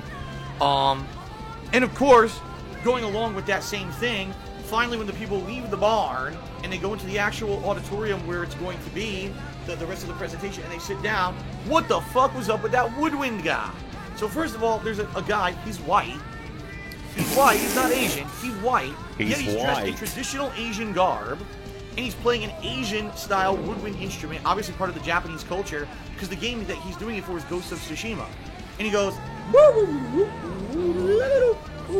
Not a clown. He wasn't even like I've heard a nice woodwind. It wasn't even like that. He was just like, woo! It sounded like an elephant was drowning. It was like, what the fuck is this? Now, number one, he's not even Asian. He's not even like an authentic guy who, this is part of my culture, and I grew up with this as part of my people's tradition, and that's how I learned this instrument. It's some white guy, dressed like an Asian guy, playing this woodwind. It's like, oh boy, oh boy, oh boy, and kill me now. Just show me the game. Okay. Two more things. That would be my pleasure. We'll give it a break. I know it's been over an hour here on this segment. What in the holy hell is going on with February of 2019? Now, not to say that it's bad that we got a bunch stuck of on other games coming people's out in race. February of 2019. It's just That's not. But ladies and gentlemen, crazy. 1, 2, 3, 4, 5. That's the wrong month. Fucking shit. 1, 2, 3, 4, 5, 6. The SP At tries to least count 5 them. to 6 major releases only in February, 4 of which are coming out on the same day. What? Why? It almost seems to me that what happened was they realized that with Red Dead Redemption 2 coming out this fall, that a lot of these game makers didn't want to fuck with it. They said, we'll tap out, all right? We'll tap out, and we'll say, listen, we understand that we're not going to sell our games as well as we want if we release our games around Red Dead Redemption 2. That's going to be the big game of the fall. We get it. It's the big Rockstar game. Whenever they release a big high-profile game, Red Dead that's the hot Online. shit. Yeah, that's going to be real for big. a certain amount of time, okay? So we're not going to release our games in the fall. We're going to release them early 2019. Okay. Don't you do any fucking research? No, we live in a bubble, and there's no other game companies making games or anything. So we're just all going to release the same fucking day. I mean, and I'm not going to go to it yet, All right, but the next segment of my show is going to be me going through my game release calendar. Wait till you hear. February. Or maybe it's like, what happened? How are we supposed to play all these games? And it's the complete polar let's see, opposite. they don't This do any year, research and they there was happen to almost nothing release going on in all February. the It was a same dead day. month. Next year, it's like Gee, it must be it's some the sort new of Broke-tober. coincidence. It's Broke-uary? Feb-broke-ary? What are we gonna call it? You can't buy those games. How are you gonna afford all those games? 6, 7 fucking games in 1 month, 4 on 1 day? I mean, holy testicle Tuesday! What's going on here? And that's, in my opinion, one of the worst parts about a show like E3 is when you have these game developers who have no conscious fucking self-awareness that they're game developers with competition, and that if we all release games on the same day, we might accidentally fuck each other, right? Alright. And then last but not least, ladies and gentlemen, of course, the absolute worst thing every single year about E3, and it will always be the worst thing about E3, not enough solid release dates. It's great you want to announce your projects to us, but when you're just teasing us, when you're tickling our balls and tickling our nipples with these exciting pieces of tidbits about your games, but you can't even give us a time frame when the game's coming out, all you're doing is teasing the fuck out of us and making us get angry that we want to play these games. And we make, I mean, Elder Scrolls 6, here's a generic mountainside camera view and a logo. Bye-bye. Have a good night. Well, fuck. At least let me know how long in development it is. Is it coming out next year? Is it coming out in 2037? You know, will my grandkids be playing the game? You know, what the fuck? Let me get some tidbits of info. You're not going to have grandkids. And that always pisses me off when you get a game. Wow, we finally found out about the game, but we have no information about it or when it's coming out. Like, blah, blah, blah. All right, guys. It is now time for a break. So thanks for watching the podcast. We're going to take about a 15-minute break here if you're watching live on the stream. If you're watching on YouTube, it's just going to be a separate part, and this next part will be the last part of the podcast. Number 1, I'm going to go through the game schedule calendar, and number 2, we will have that discussion about depression, and that'll end the show, because already I'm gone long. So I know I got to finish this show in another 90 minutes. I know there's no way that I can do a Q&A show and all that at the end. Let's see here. 2 shout-outs. Kate cheered, said, what Spider-Man suits do you want in the new game? I don't care. Spider-Man's had so many suits, I really don't have any specifics. Resident Evil Beating Series, why don't you ask people to put money towards items that would benefit you, like a PS4 Pro and a 4K HDR TV, so you can play Spider-Man and other upcoming games like Death Stranding and best performance and visuals that you will look for. Very simple Resident Evil Beating, as I've told you. Wow. Even on this podcast, I have many financial concerns that come before getting a new TV, getting, you know, new equipment. If anyone, you know, gives me a nice tip or supports me on stream or whatever, I have to put that money towards bills and towards taxes. That's the most important. It doesn't matter if I have a 4K TV and I have a PS4 Pro if my house is getting taken away from me by the government because I didn't pay my taxes this year. You see what I mean? Now, if someone wants to donate, if someone contacted me and said, Phil, you know, I really want your PS4 to stop having these audio issues, especially with the hardcore gaming season coming up, I'd like to donate a PS4 Pro directly to you by maybe buying one and having it shipped to your house. Yes, that I can do, because you're saying I otherwise would not give you the funds, but I only want to give you the direct thing. That's exactly what happened with my Nintendo Switch last year. I bought one. It broke. There was no way for me to get another one. Someone bought one and sent it to me. That is okay. But if you're, you know, I can't just say, give me money so I can spend money on stuff that really I shouldn't be buying because I have other things that I already owe money on. That's crazy. Sadly, that's adult life, folks. And that's kind of the situation I'm in, okay? I thought he was taking a break. Jeremy Taylor Charity says, is it safe to assume? He says, I think it's safe to assume Elder Scrolls 6 is far off by at least a few years. We didn't even have a sub-name, like its location or any of its predecessors have done. I agree. I think we're way far off from it. At the same time, I hate it, again, when they tease me, they tickle you with the taste and with no information. Alright, that's it for this segment, guys. Thank you guys so much for your support so far. Taking a break. When I come back, we'll be going through the gaming schedule for the rest of this year and early 2019, and then we'll have that discussion about depression, and that will end the show. So thanks for watching, guys. If you're on stream, 15-minute break. If you're on YouTube, the video will end, and you'll be able to watch the rest in another video. All right, thanks, everyone. Be back in a few.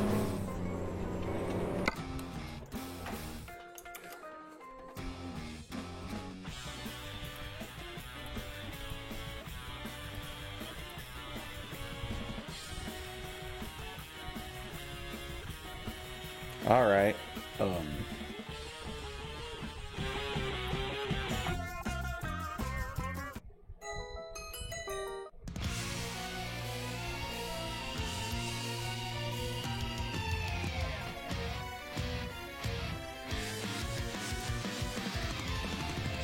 All right.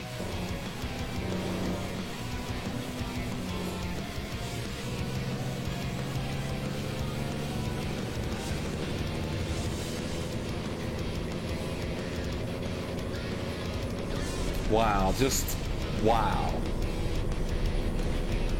I don't know what I can even say.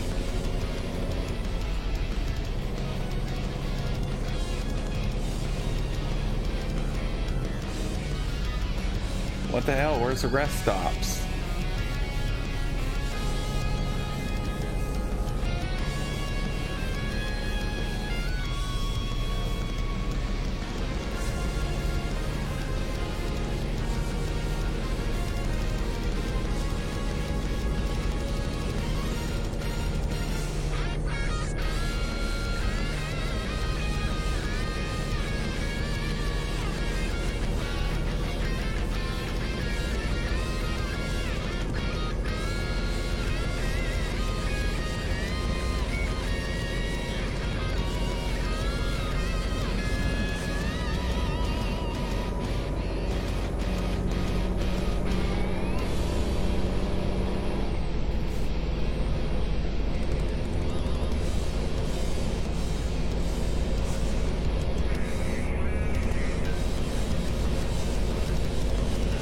I should have just stayed on the highway.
There we go.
What's the point of simulators?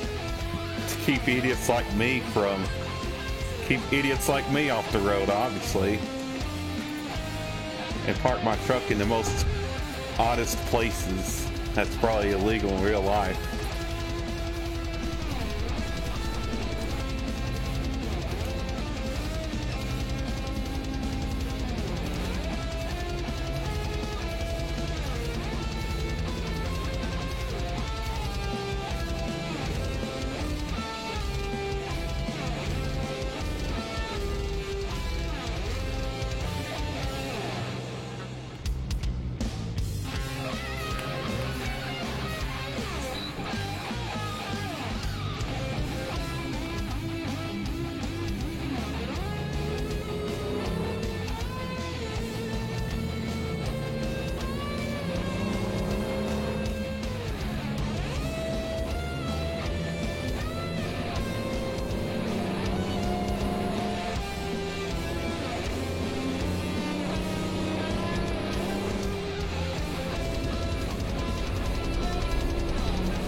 In fact, let me turn the fatigue simulation off.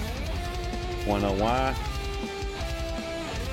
Because sleep is for the weak, as they say.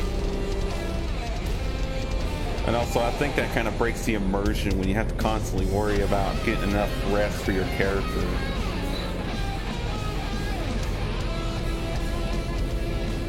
Because your character has, apparently has, necrolepsy or some shit.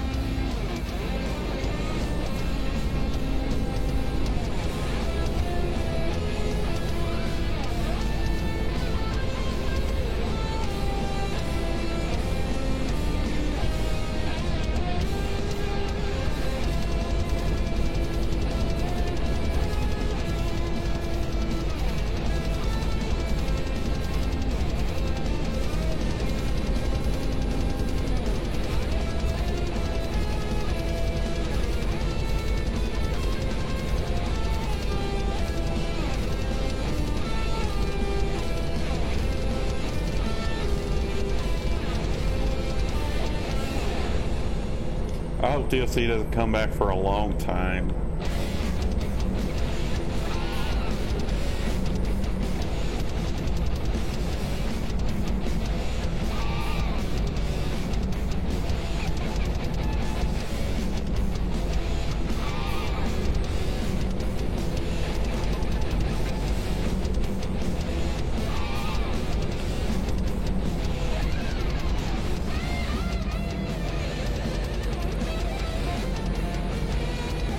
I wish they would put out the company making the Euro Truck Simulator 2. I wish they would put out their bus simulator game. It's apparently in the works.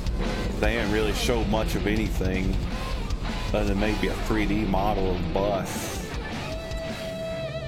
I think they said it would be like an expansion to Euro Truck Simulator.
Yeah, this is gonna.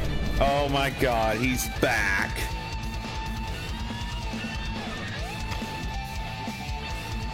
And he fucking snorts as soon as I'm. 481. He's gone up another sub, folks. So let's do something to celebrate. Let's get this updated here. There we go. Very nice. Okay, hold on. And he's in full smug mode. Austin just did a 300-bit cheer. Is it laughing Joker Phil emote? Hey there. Wait, Thank you why very did much you for the switch back 300-bit to a cheer. Austin, slideshow? I appreciate that. And Anonysaurus did a 25-bit cheer. He says, if I don't have a PS4 Pro, can I pick a game for you to play through? Only if you be a game that people would, want to see. Like if you say, okay, I'm gonna get your PS4 Pro, but I'd like you to Wait, what? play He's in sub-only mode? Barbie Horse Adventures. I'm probably not doing it. The whole point of if you want to donate something is to help the setup so that I can continue doing what I'm doing, not to derail what I'm doing to do something that's going to take away from me doing my normal business and losing money. I'm just saying, that's the whole point. So,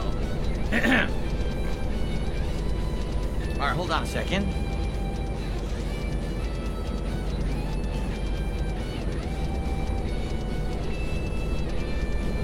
All right, so please get back to your viewing devices. This final segment will be twofold. First, I'm going to go through the game release schedule for the rest of the year, and then we're going to have a discussion on depression. Probably won't be an insanely long discussion. On depression. But I do want to talk about it. All the You notable should talk about it. people who've been affected by this recently, and some people who've even lost. Yeah, it's a I recent think that thing. A valid Depression. discussion on what it is, my experiences with it over the years, and how I treat it, and how to handle it, is warranted. And if I can help, one person with this, I think it'll be worth talking about. Okay. I've always wondered that too, Jack Even Chin. be to the point where if I got to What's with these old bumpers? people are going to try to be dicks. That he's got for his Hate Live. Okay, I'm actually having a nice throat coat tea. Considering I've been talking since 10 a.m. Smack, it's smack, now 4:07 smack. PM, and I've been talking constantly. I think I needed something for my throat, so having a nice throat coat tea before we begin this final segment. Call me Thick Daddy. Cheers. How about my Little Pony the game? Oh my god. Yes, you should be seeing Mr. Fuck It right now. I have not started the podcast yet. I'm sipping the tea. We're still on break.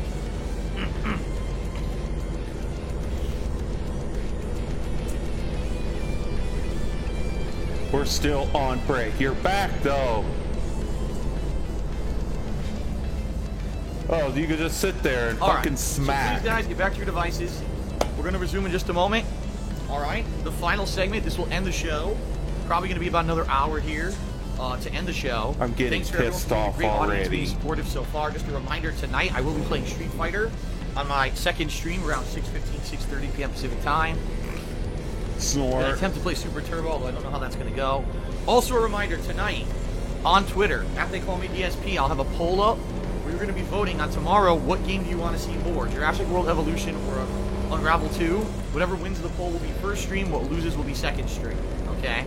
Everybody's So, a lot of fucking stuff I need loser from you that's guys, watching this short shit. interactivity, I can go feedback. Everybody's a I know what to loser. play tomorrow. Okay.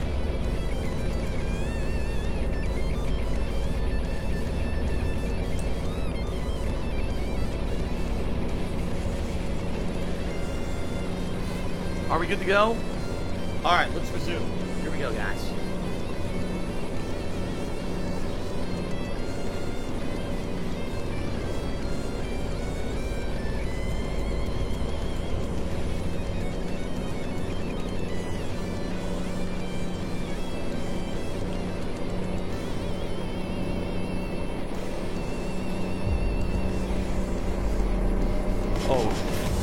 Oh, he has to have his intro play again.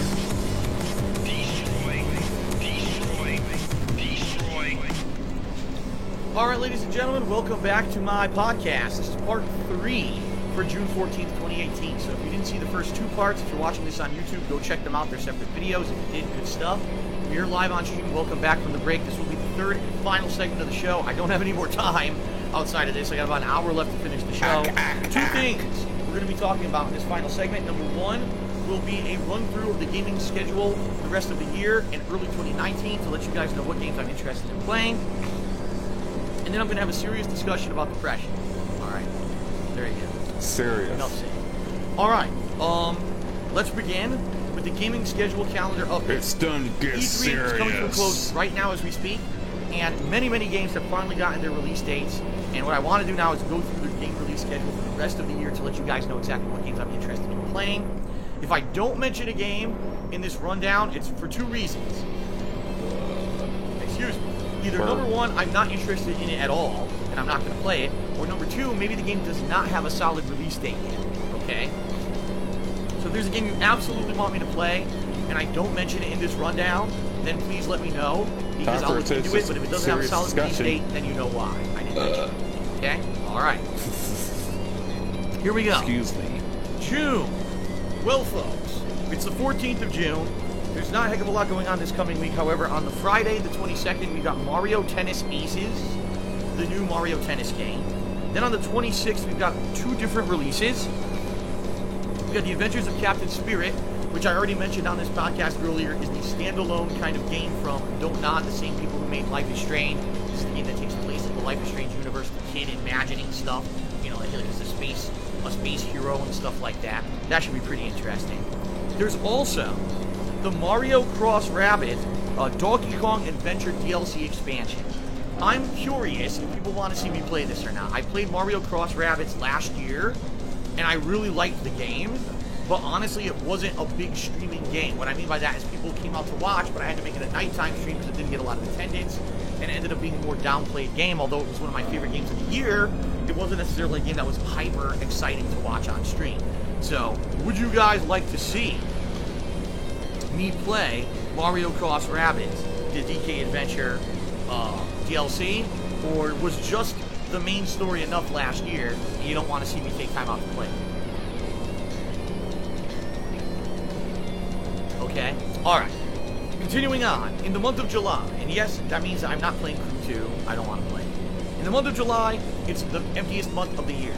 No exaggeration, not me just saying that. There's almost nothing going on in the entire realm of gaming in the month of July. I'm not surprised. The summer is always dead for some reason. There are a couple of releases, but outside of that, what I'm planning to do in the month of July is fill it with kind of the downtime content. For example, my Patriots Choice playthroughs, like doing Half-Life 2 and finishing that up and doing the Simpsons Hit and Run. Okay? For, Persona 5. I'll be going back to Persona 5 in the month of July and resuming that playthrough. Balancing that with things like PUBG, H1Z1, Street Fighter, and other stuff. So there will be content in July, but mostly it's going to end up being downtime content. That being said, what are the games in July that are coming out that I'm interested in playing? Well, on July 3rd, Red Faction Guerrilla Remastered.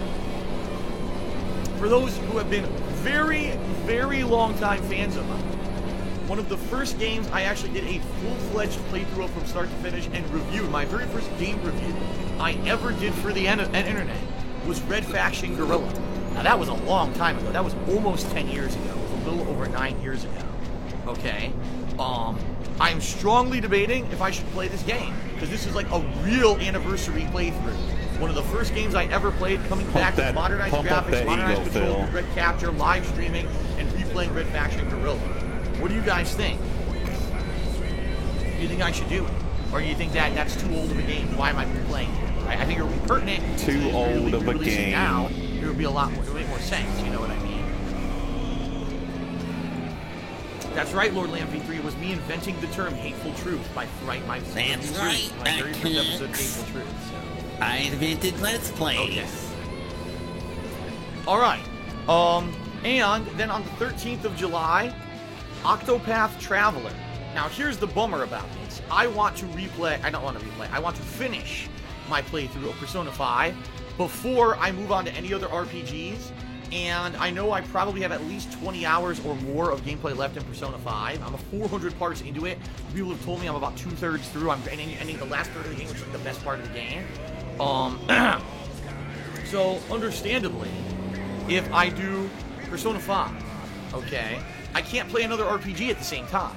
So if I start Persona 5 in early July, right, then sadly, I won't be able to play Octopath Traveler when it releases. You know what I mean? So I don't know. I don't know what to do here in regard to this game. Do I play Octopath Traveler as a new release? Or do I say I'm going to hold off on it and finish Persona 5 first and then play Octopath Traveler? I don't know what to do. I guess we'll see. But that's it for the releases for July, which is why I said this is going to be a month of downtime stuff. Half-Life 2, Sims Hit and Run, Persona 5, H1Z1, PUBG, Street Fighter, among other projects. I may go back, like I said, do other throwback plays between Silent Hill, you know, that kind of stuff. It'll be a month of celebration of my 10 years on the internet as a content creator. All right. Okay. August. August has a few games that I'm interested in. On the 10th, we've got We Happy Few. Now, it's a no-brainer I'm playing that one because I own it. I bought the early access version of the game 2 years ago on the Xbox One, and I played it, and I thought it was an interesting premise, but the game was very unfinished. Here we are 2 years later, the game is finally coming out. So, We Happy Few, I'll definitely be playing August 10th. On the 14th, we got The Walking Dead, the final season, episode 1.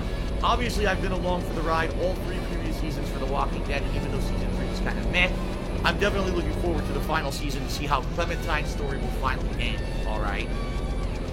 Then, really nothing until the end of the month. On the 28th of August, we've got 2 major releases. Yakuza Kiwami 2, so it's the remake of Yakuza 2 in the modern engine, you know, redone. And I'm debating playing it. I never played Yakuza 2. But what I'm afraid is going to happen is exactly the same thing that happens every time I start a Yakuza game in August. I'll start playing it, I'll get caught up with all the new releases in September, and I'll never finish it. So I'm almost debating not playing it, because I'm afraid I will never finish it. Okay, but we'll see. The same day is Fire Pro Wrestling World. Now this is a game that has been a long-running simulation style wrestling game since the 1990s. I've never played a Fire Pro Wrestling game. But people are saying this game is going to be great. You'll be able to create your own wrestlers, create simulation, and I'm debating getting it. I'm not sure if I'm going to, but I'm debating getting it. Oh, please play it. So it's a strong, online, consideration considering I've never played that one before. would be hilarious. Experience because that entire game is based on timing your button presses. So Fire Pro Wrestling, I may be getting. Fire Pro Wrestling. All right, then in August, Boy, here we go. We start hitting the August. September. Boy, we start hitting the really busy gaming months of the year. The hardcore gaming season hits full effect in September. We start off with Dragon Quest XI on the 4th of September, which again goes hand in hand with if I play Yakuza Kiwami. That's obviously going to intercede with Dragon Quest, and I do actually want to play Dragon Quest, so I don't think I'm going to be playing Yakuza Kiwami 2, I'm just saying. But Dragon Quest XI in September, brand new RPG. I love the Dragon Quest series, and I would love to share that with you guys, okay? On the 7th, we've got 2 releases. Spider-Man, that's the obvious giant release. And yes, I'll be playing that September 7th. But also SNK Heroines Tag Team Frenzy. If you're not aware, this is a game, fighting game, starring only the females from the SNK franchise, of which there are a ton. There have been a ridiculous amount of female fighters in the SNK franchise over the years, so they're making a kind of a dream match game where they're bringing in all the female fighters from all their games into one amalgam game, amalgamation. And apparently it's a tag battle, 2-on-2. So, I may play it. I'm not sure, but I may play it. So, I'm considering. On the 14th, Shadow of the Tomb Raider. This is one that's a big maybe for me, because I actually really liked the Tomb Raider reboot from years ago. I did not like Rise of the Tomb Raider a couple of years ago. I thought it was the same exact game. It was boring. So, I don't know if I'm going to be doing that one. But it's on the schedule, okay? And then, on the 21st, the Spyro Trilogy. So the Spyro Remastered games, I've already played Spyro 1 last year, so that means this year I'll be starting with Spyro 2. And yes, I may also play Spyro 3, depending on time constraints, okay? And then, on the 28th of September, Code Vein. That's right, the game that everyone is saying has Dark Souls-esque comparisons, but anime style. So we'll see how that goes, but I'm going to be playing Code Vein at the end of September. Gotta love that throat coat. Okay. By the way, a couple shout-outs to do. A big bubbling black man says that closing the chat through that name is so annoying every time I hear it. And put out a very serious, segment and prevent any distractions. And Hank Hill Propane God, holy crap, haven't seen you around in a billion years, man. He's back. He resubscribed for the 4th month in a row. He said, hello, my dude. Haven't been able to come around much, but your Royal Rat is back. All right, good to see you, Hank Hill. Precious segment hasn't happened yet. All right, continuing on with the calendar update. In October 2nd, 3 releases on October 2nd. We've got Fist of the North Star Lost Paradise. I've never played a Fist of the North Star game before. People are saying this might be one I want to check out, so I got it on my radar. Mega Man 11, that's a definite I'm playing. And then a maybe would be Forza Horizon 4. You know, I played Forza Horizon 3, and there was a lot I liked about it, and a few things I didn't. But in general, I did actually really like Forza Horizon 3. Nice. However, sadly, some things have changed since then. If I were to play this game, I'd have to turn off the music, which would really here we stink, go. I think. So I'm debating playing it, but I'm not 100% saying I am. It's kind of, I'm on the fence about it, okay? Okay. By the way, shout out to Big Jeff Productions who just subscribed to the channel. Thank you, Big Jeff Productions. Appreciate that. Then, on the 5th of October, we've got Assassin's Creed Odyssey. Yes, I'm playing there. On the 12th of October, we got Call of Duty Black.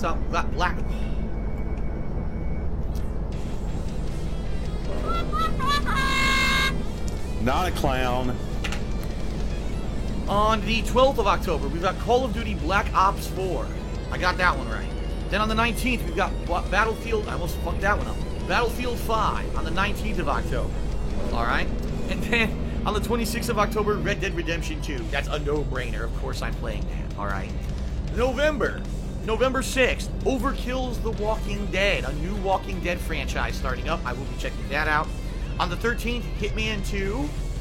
On the 14th, Fallout 76, and I'll be looking for significant co-op partners to join me in that game, because it seems like it's co-op only. And then on the 16th, Starlink Battle for, what's it called? Battle for Atlas, I think? But, excuse me, I'm not sure I'll be playing Starlink, because if it's a game that requires you to buy the toys, I'm not going to get it.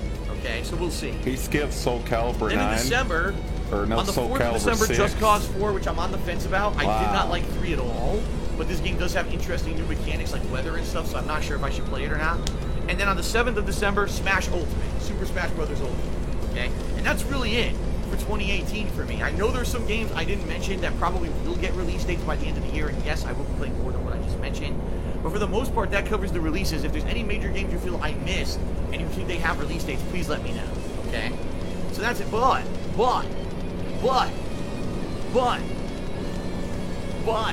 Not a clown. as you know, if you've been watching all the E3 stuff, a lot of games have been delayed and or are releasing in early 2019. The most notable games that I will be looking to play in early 2019 are Resident Evil 2 Remake, which is coming out on the 25th of January. And then, just to time with when I finish that game, Kingdom Hearts 3 releases on the 29th of January. End of January is going to be quite good this year, right? Pretty good. And then February, oh, don't even get me started. This is I listed 5 major games that are released in February, all on February 22nd. This isn't even all the games coming out in February. Just on the February 22nd, Days Gone, Anthem, Crackdown 3, the new Trials game, and Metro Exodus. What the fucking shit flaming balls of ass is that? I mean, it's good, but it's bad. How are you supposed to be 5 fucking games in one day? Play 1 hour a game a day? What is going on? Why did they do this? That's why I put it in the worst of E3 countdown. Why did they do this? Are they trying to kill us? 5 games? How can anyone play so much? It's not fair. What is happening? So, early next year, 2019 will be great. So, as you can see from this game schedule, pretty good. Every month, honestly, is good, except for July. Like, July is slow as shit. And August, to some extent.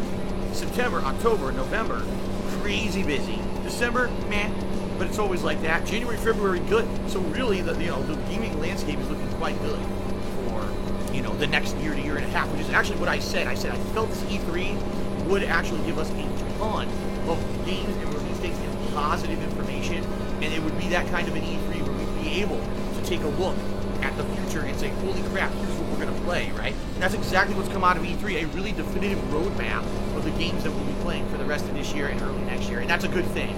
So, feeling good about gaming, that's for sure. Alright, and I did say Fallout 76, nice. No Fallout 76? I did say that. Gimme Pats, so I am playing that in November, right? Gimme Pats, Cheered, he says, rest in peace, February 2019, my bank account. That's due. That was 5 games in one day. There's more than that coming out in February. They just don't have set dates yet. There's probably going to be like 12 games coming out in February. Oh, yes. Holy shaklamoles. Not a clown. Good God. All right, time for a stretch. Oh my God. What a stretch. That was a good one. All right. Now, ladies and gentlemen, it's time to get serious. It's time to stop screwing around here. All right. I know that when I get on the podcast, sometimes I get a little silly, you know, and, you know, I talk about things that could be humorous or whatever, but every once in a while I do tackle a serious topic. So, today I do want to tackle a serious topic, you know, real talk, not joking or anything here. This is something that's very serious. It affects thousands of people across the globe. It's something that, sadly, unlike, you know, you get a cut, you break a leg, you break your toe, you know, those are things that can be cured or fixed. Sadly, there are afflictions that aren't like that. Things that stick with you for forever. Things that you have to live to manage and learn to live with because they're life-changing things, right? And the reason in particular that I want to talk about this subject today, even though I could have talked about it any time in the past 10 freaking years that I put out content for the internet, is because we've seen high-profile people, celebrities, who are affected by this. And we've lost a few of them recently, you know, to apparent, we don't know 100% confirmed, apparent suicide, right? And when you are an outsider to something like this disease, and you don't really understand it because you're not affected by it yourself, and you see a situation, I'll give you a perfect example recently, Kate Spade. Maybe you may not even know who she is. I know who she is because I see her stores and her products everywhere. Kate Spade, a very famous designer of women's clothing, purses, merchandise. She has a worldwide presence. Her products can be bought in any department, major department store, outlet, boutique kind of stuff, anywhere across the globe. She's a multi-millionaire. She might even be a billionaire. I'm not sure. She might be a billionaire. And she has a store. There was just a store just opened of hers near me at an outlet mall. Okay, Kate Spade, her name. And recently she passed away. She committed suicide. And you hear a story like that, and you're like, this woman had it all, right? She's filthy rich, world renowned, okay? Probably didn't have any issues when it came to finances or health or anything like that. You know, when it came to physical health, you know, oh no, I gotta go to the doctor. Not a problem. You're filthy rich. You can pay for whatever you want, right? She was apparently married by all reports, you know, a happy marriage and all of that. And then you hear this and you're like, what the hell? Like, why would someone like that commit suicide, take their own life? That's just, it's unfathomable for some of us, right? To think why, you know, that person's, literally, that's the person you would want to be. One day you would aspire to be that successful and that have your name be a worldwide name that's recognized, right? Another example just happened this last week, Anthony Bourdain. Here's a guy who's a well-known television personality. He used to be a chef, and now he's become a person on Netflix and other things, doing shows like, oh my God, am I going to have a brain fart now and not be able to remember the name of his shows? I'm sure you guys know the name of Anthony Bourdain's television shows. What, something Boundary? Oh my God. What is it? Parts Unknown, right? Isn't it Parts Unknown? Yeah, like he has several series. He has series on Netflix. He had series on regular TV. He's had very successful television series. The guy's in his 60s. Again, filthy rich. Has a, you know, all reports in a relationship with a very attractive, you know, woman. Loved. Having, you know, everything's successful. Everything's good. Why would this guy just apparently commit suicide? What on earth? Right? And the thing is, he has active shows on television. No Reservations and Parts Unknown. Thank you guys, because I got them confused. I was thinking something reservations, but I thought it was no. Yes, he has 2 shows. No Reservations and Parts Unknown. One's on the Travel Channel, I believe. I think one's on either on CNN. I think he has a show on Netflix. Like, one of his shows is on Netflix on demand. So he's known from many other things. Okay. And you're like, so, you know, what on earth could happen? Now, the bottom line is, we only know as much as we're told. I'm sure these people, right, have things going on in their lives that aren't perfect. I'm sure these, even if you're filthy rich, that does not make you immune to having all kinds of shit go wrong in your life. You know, trust me, as someone who for 2 or 3 years was making big bank, you know, it doesn't mean life is perfect. There's still shit that can happen behind the scenes in it. But in general, the topic I want to discuss to end my podcast this week, or this month, whenever you want to say, is depression. All right, depression is not a joke. It's not something to be joked about, by the way. Even though you'll have comedians who are self-deprecating and they'll joke about their own depression and whatever, in reality, it's a very serious issue, and if you don't take it seriously, it could really negatively affect your life, the lives of others, to the point where if it's untreated and or unmanaged, it could result in death. Okay? Real talk. That's the bottom line. It's not... Some people, I hear such crazy misconceptions about depression. I hear people say things like, oh, that's just someone who just loves to feel sorry for themselves. Just ignore them. They're just going to be over there and be negative about everything no matter what, right? I've heard that. I actually heard about 2-3 months ago on social media. It wasn't 2-3 months ago. It was about last year, I think, on social media, on Twitter. There was a guy, some MMA fighter. I don't recall the guy's name. He wasn't a notable guy who I recognized, but the guy had like 100,000 followers, and he was verified on Twitter. I don't know about this person, so he's not notable. He's got a beautiful Adonis-like body, right? He's got a hot girlfriend or wife or whatever. It's the same guy so that calls his truckers mentally ill. On his Twitter feed, he says the following: people who are depressed just need to get out of that rut in their life. Depression isn't really an illness. It's just that people are not having good things for them, and therefore, you know, they're stuck in this negative rut. But if you really work hard and you're determined to get out of that negativity, instead of focusing on it and saying, woe is me, you can overcome depression and you can beat it and all of this. And he says this to his, you know, hundreds of thousands of followers. And I started reading, being someone, someone who actually has suffered from depression and still have it, you know. That's another thing I should say right up front to you guys who never experienced depression or don't know anything about it. Depression, even though some people claim to be cured of it, at least in my experience, it does not go away. Depression is something that when you get it, it's there with you forever, and there's ways to manage it, and there's ways to forget about it, and ways to not bring attention to it, and basically focus on the positive things in life. But I think the best way that I could describe it is kind of like a little passenger that's always along for the ride and always is going to be there. And I know that sounds really fucking weird, because I think it sounds weird too, but it's true. Like, I'm going to tell you some stuff in this segment that's going to be fucked up, trust me. You're going to be like, really? If you don't have depression, you're going to, what, really? Yeah, some of the things I'm about to say are going to blow your mind. But, it's true. Like, it's not a person's fault who has depression that they have it. This fucking guy on social media, it's your fault because you let yourself be a failure in life and you didn't work hard enough to get out of that failure, and you gave yourself this woe is me attitude, and that's not depression, that's you feeling so... You know? What the fuck? What an awful, terrible, horrible thing to say to someone who's suffering from the disease, because you basically turned them into a guilty. They're guilty. They've done something wrong and they're guilty, and that's why they have this illness. That's not the case. There's people, yes, absolutely. There's people who have guilt over things and that gives them depression. There's people who just get it. It could be hormonal. It could be just wires crossed wrong in your fucking head. You know, you can't place blame for someone getting an illness like this, because it's not necessarily something that's resulting in that someone did something wrong or was not determined enough, didn't work hard enough. You know what I mean? That's like the worst possible thing, all right, that you could say about it, is that it's someone's fault, and, you know, that's ridiculously bad. Okay, so people now are going to argue with me about semantics because they're being jerks. It's not a disease, it's a disorder. All right, it's a disorder. It's not what I'm talking about. We're not here to argue semantics and shit, all right? We're here to talk real turkey about what this real is. Turkey. Disorder. I'll call it a disorder. Oh, for the little Nancys who might get offended that I said disease. Wow.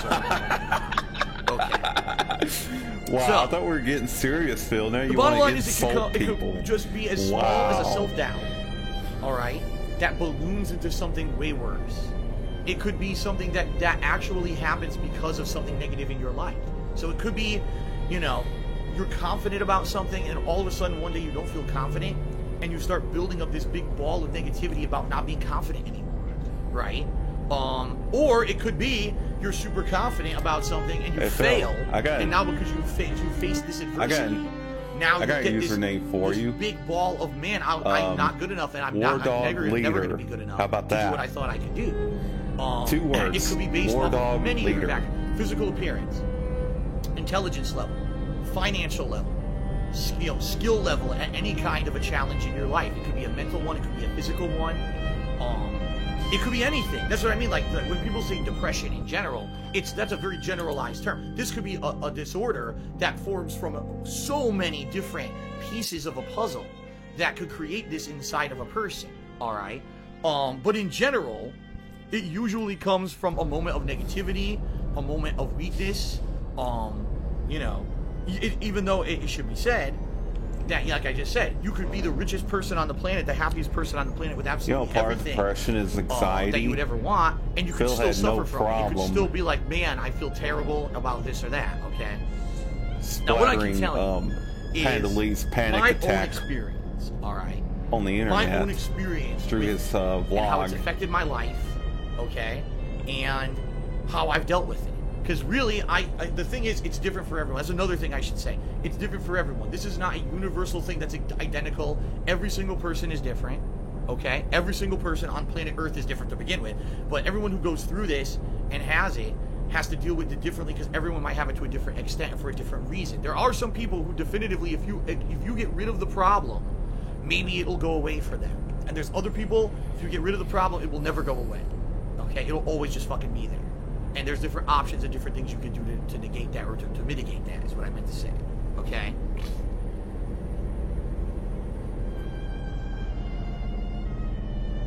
Alright. And by the way, I see people are cheering. I'm not going to read those because I want to focus on what I'm talking about. Alright? I do. This is serious. I just want to get through this before anything. Okay? So, all this being said, in my case, back in high school, I started having feelings, of self-doubt and things like that. And that's normal. When you're in high school, that's like the time of your life when you're just riddled with emotions and you're in the middle of puberty and all these changes, life changes are going on in your life and you feel these weird feelings back and forth, like maybe you're not good enough or whatever. And, that's fine. But for me, I can tell you guys, without actually telling you the full extent of it, I was on a cocktail of medications, okay? And 1 or 2 of the medications, known side effects were that it could cause depression. But I didn't know that because I didn't read the side effects. I was just trusting my people who were making these decisions for me. And so I ended up taking this medication that literally within like 2 months of me taking the medication, my whole personality was changing. Okay? I went from this like more positive, happy-go-lucky kind of a guy to more of like a dark, a brooding kind of guy. And I felt in my head that I'm never going to have success. It doesn't matter how much I work at life or how much I do, that I'm going to be worthless. Girls will never like me. It's just real negativity, a big ball, everything, just negative. Okay? No matter how success I had, I would do great in school, go on a date with a girl or whatever, go to, hang out with my friends, having fun, and I would be the outgoing kind of happy-go-lucky guy. But that was my outer appearance. Inside, in my head, it was literally the opposite. Like, I felt like I was worthless, like I wasn't a friendly guy, like people were just bullshitting me, I wasn't a good guy, I wasn't funny, I wasn't attractive, none of those things mattered. It was all bullshit in my head. Because that's what it does to you. It eats you from the inside. It's kind of like they say a toxic thing or a virus. It'll eat your psyche from the inside and make you feel like no matter what you do out in the real world isn't really happening, or is it just futile? It's not gonna last. That you're still eventually gonna fail. You're still eventually gonna have this big negative thing happen to you. Okay? Now the good news is, eventually I got off the medication. And I stopped. I can tell you, real talk, when I was in high school at one point, I was to the point where I was losing it. I wanted to either go do something drastic Phil's or, on go nuts. There was a girl who I was obsessed with for a while, and I really do feel like the reason was because of the medication I was taking, and it wasn't because I actually was legitimately like that girl. It was just the meds were fucking with my head. And so I was thinking of doing crazy shit. Alright? Once the meds ran out, it kind of went away, but that nagging feeling back here never went away. So my whole life, everything that I've strived to do, everything that I tried to turn into a pot. You know, I say a lot of times, I'm the king of hate, right? I'm the guy that when people talk down to me and they say I can't do something and I'm a piece of crap, and I use that negativity, I use that toxicity to fuel me, right? To say, no, I'm going to persevere. I'm going to punch through the boundaries. I'm going to become, that person that they say I can't be, It and I'm makes going to me be successful no matter stronger. what. But even though I have done that, More motivated. there's still this back here. And it's still in the back of my neck, the back of my head, the back of my mind, and it's always telling me that I'm a bad person. It's telling me that I don't deserve any success. It's telling me that I'm ugly. It's telling me that I'm fat. It's telling me that I'm gross. It's telling me that I'm not funny, that I'm worthless, that I'm a sellout, that I'm a shill, that I'm a piece of crap, that I don't deserve any kind of positivity. I don't deserve my girlfriend. I don't deserve the love of my parents. I don't deserve to live. And it's there. And it never fucking goes away. It doesn't matter how much you try. For me at least, I've never been able, even the moments of my greatest success, I'm at Evo and I'm kicking ass in a tournament or whatever. And I feel great about myself. Within a day, it's gone because this comes back and tells me I'm a piece of crap, Or, on YouTube, I'm making big money. I'm putting out videos on YouTube that are getting hundreds of thousands of views. I'm being told I'm one of the funniest Let's Players there's ever been. And I'm getting massive success on YouTube. And everything's telling me, great. Okay? And it's back here. And it's telling me, nope. Fuck you. You're a piece of crap. You're a piece of garbage. And, it never goes away. There's always self-doubts, for example. You'll be told that you're good looking. Okay? Your depression won't let you feel that. Even though you'll look in the mirror and say, okay, and people will tell you, you look good. Nope. Your depression will tell you no. All right? There's days, all right? There's days when I wake up. And by the way, there's idiots in the stream chat telling me that they don't know. They're idiots. I'm just going to ignore all of them because they're just there to cause trouble as usual. There's days when I wake up and for absolutely no reason. There's nothing that's triggered it. I They're just right, feel though. You don't know incredibly what you're sad, talking about. a ball of sadness. Right? For no reason. It's not like I woke up and things went wrong today. DSP's a fucking or I woke ball up. You know of what I sadness. mean? I'll just be sad for no fucking reason. Okay? And why? And that's the thing too. If you try to treat it with logic, it doesn't work. Because depression is not logical. Depression is not like cause and effect. Oh, I cut my leg and my leg hurts. It's not like that. It's like it could just happen. And one day you feel like shit for no fucking reason. There's been days, this is real, okay? When I was doing YouTube for a living, and I told you guys that I couldn't work today, I don't feel good. That's because I was depressed. That's not because I was actually physically feeling bad or sick. It's because I woke up and I felt awful. My mind was fucked, and I just couldn't even get my head together to get a thought without thinking negative, terrible, sad thoughts, right? And what depression does, it also makes you focus on negative times in your life, even if you're not in them anymore. There'll be a day, I'll be in the middle, all right? By the way, I wish that we had, okay, thank you. Thank you, Popsicolo. He finally stepped up and he's starting to ban some of these idiots from the stream chat who I'm trying to ignore, all right? There have been days when I'm in the middle of something completely positive and fun, right? There's no reason for me to be sad. There's no reason whatsoever for me to be thinking about negative things from my past. And all of a sudden, out of nowhere, the thought of something incredibly bad and negative from my past jumps into my head and it kills my mood and makes me sad as shit or angry or upset. Why? I didn't, nothing triggered it. Nothing fucking triggered it at all. It just, whoop, and it fucks you. You could be in the middle of something tremendously happy and it sucks the happiness out of you. All right? And it sucks because you could try as much as you can to get rid of it, or you can try to distract it, and it doesn't go away. It's still there.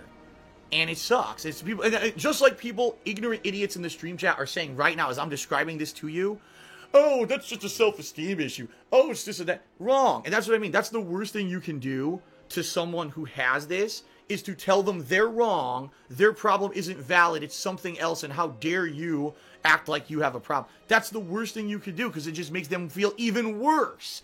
It makes them feel, now I'm even more worthless because maybe I don't really have this problem. It's just me. I'm a weak person and I'm a piece of crap. And again, it compounds it. It makes it even worse. So literally the reaction that I've gotten from people in the stream chat who don't have it and don't understand it, okay, is exactly the kind of reaction that makes it worse in people. So God forbid, if someone, you know someone who has it or says they have it or they're feeling down and like, do not react in that manner. That is just going to make them even worse, okay?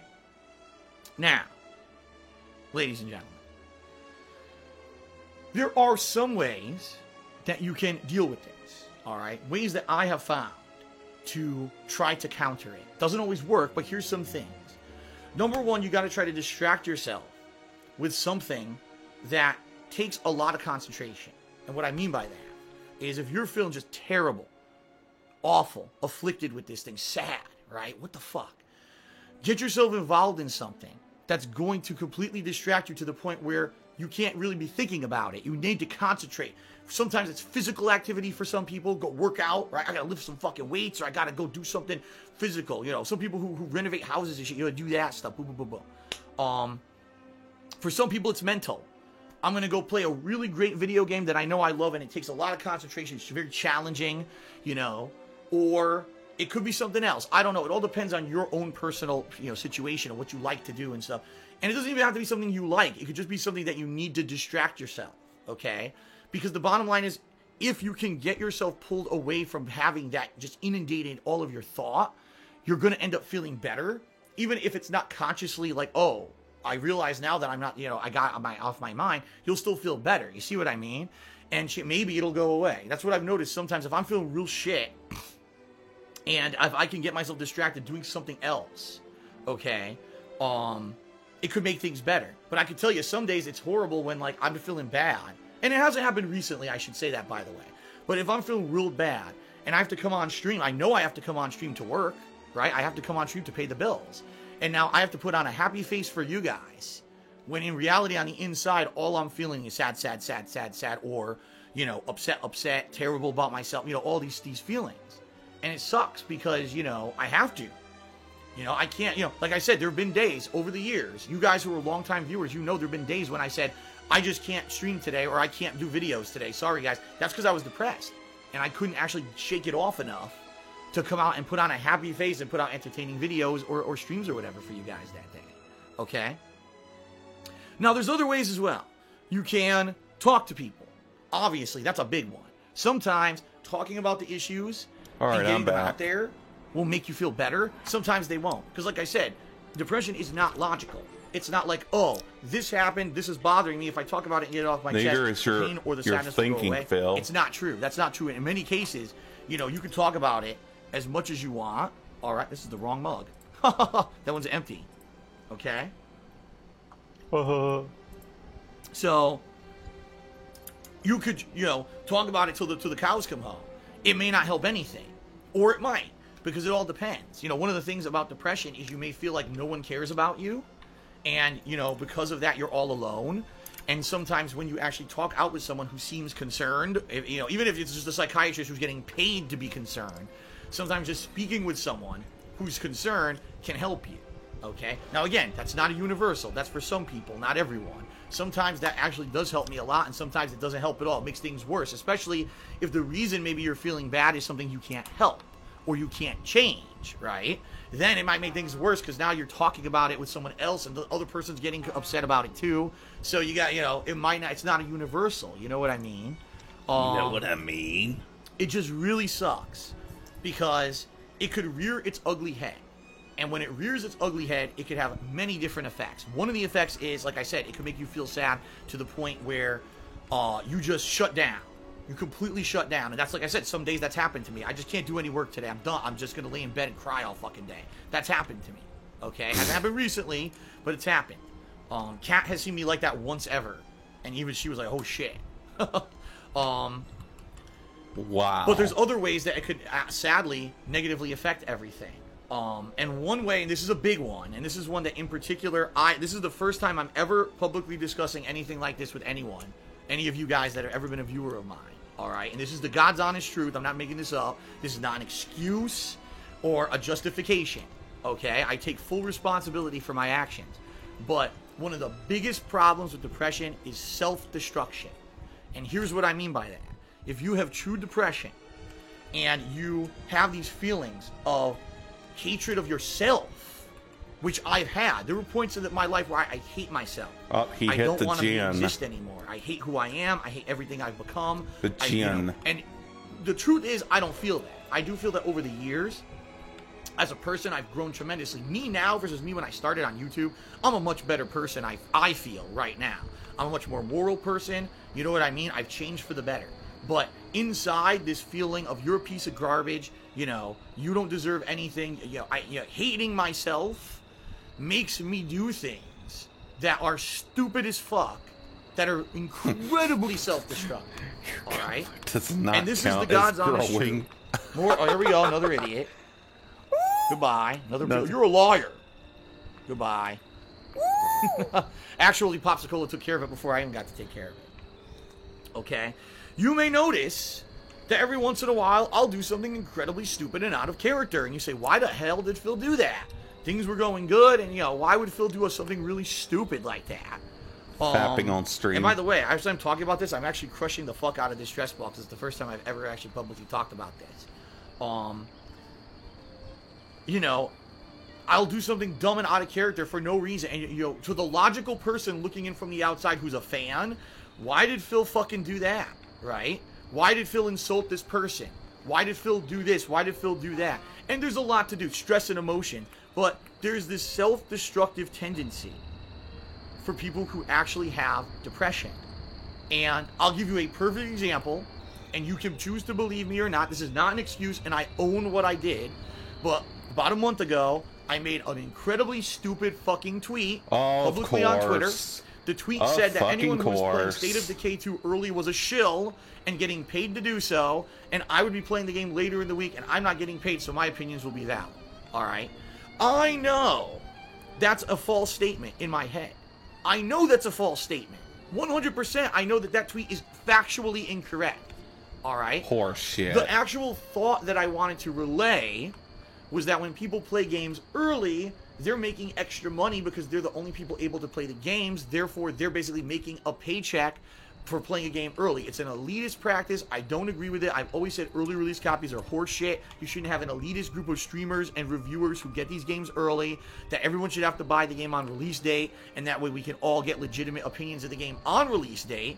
And also, consumers should have self-control. They shouldn't be running out actively to buy every game on release date just to be part of the hype of the release. They should wait a day or two for other people to buy the game, give their honest reviews about it, then decide if they want to buy the game or not. That's my actual full informed opinion about pre-release games. Now, you can agree or disagree. You're and that's salty because but what I just said other is people far are less getting the game earlier than you did. Than everyone You paid playing a extra pre-release to copy get that of State of game Decay early. 2 is a And yet fucking, they still a got it shill. earlier than you did. And, I'm the only person who basically isn't doing it, so That watch my wasn't stream on depression. Friday. That was you Okay? being salty. And I know that. I know that putting that out on Twitter is going to cause trouble. I know that logically in this head. I know Logically. that's stupid, but I did it anyway. And it wasn't a mistake. It wasn't a mistake that I put that on fucking Twitter. No, sir, it wasn't. That was my depression pulling me out of a positive moment of my life. At that very moment. All right? When Blame that it on happened, its depression. okay, I was on time off. Quote, unquote, I wasn't depression. streaming. And I was actually spending time with Kat.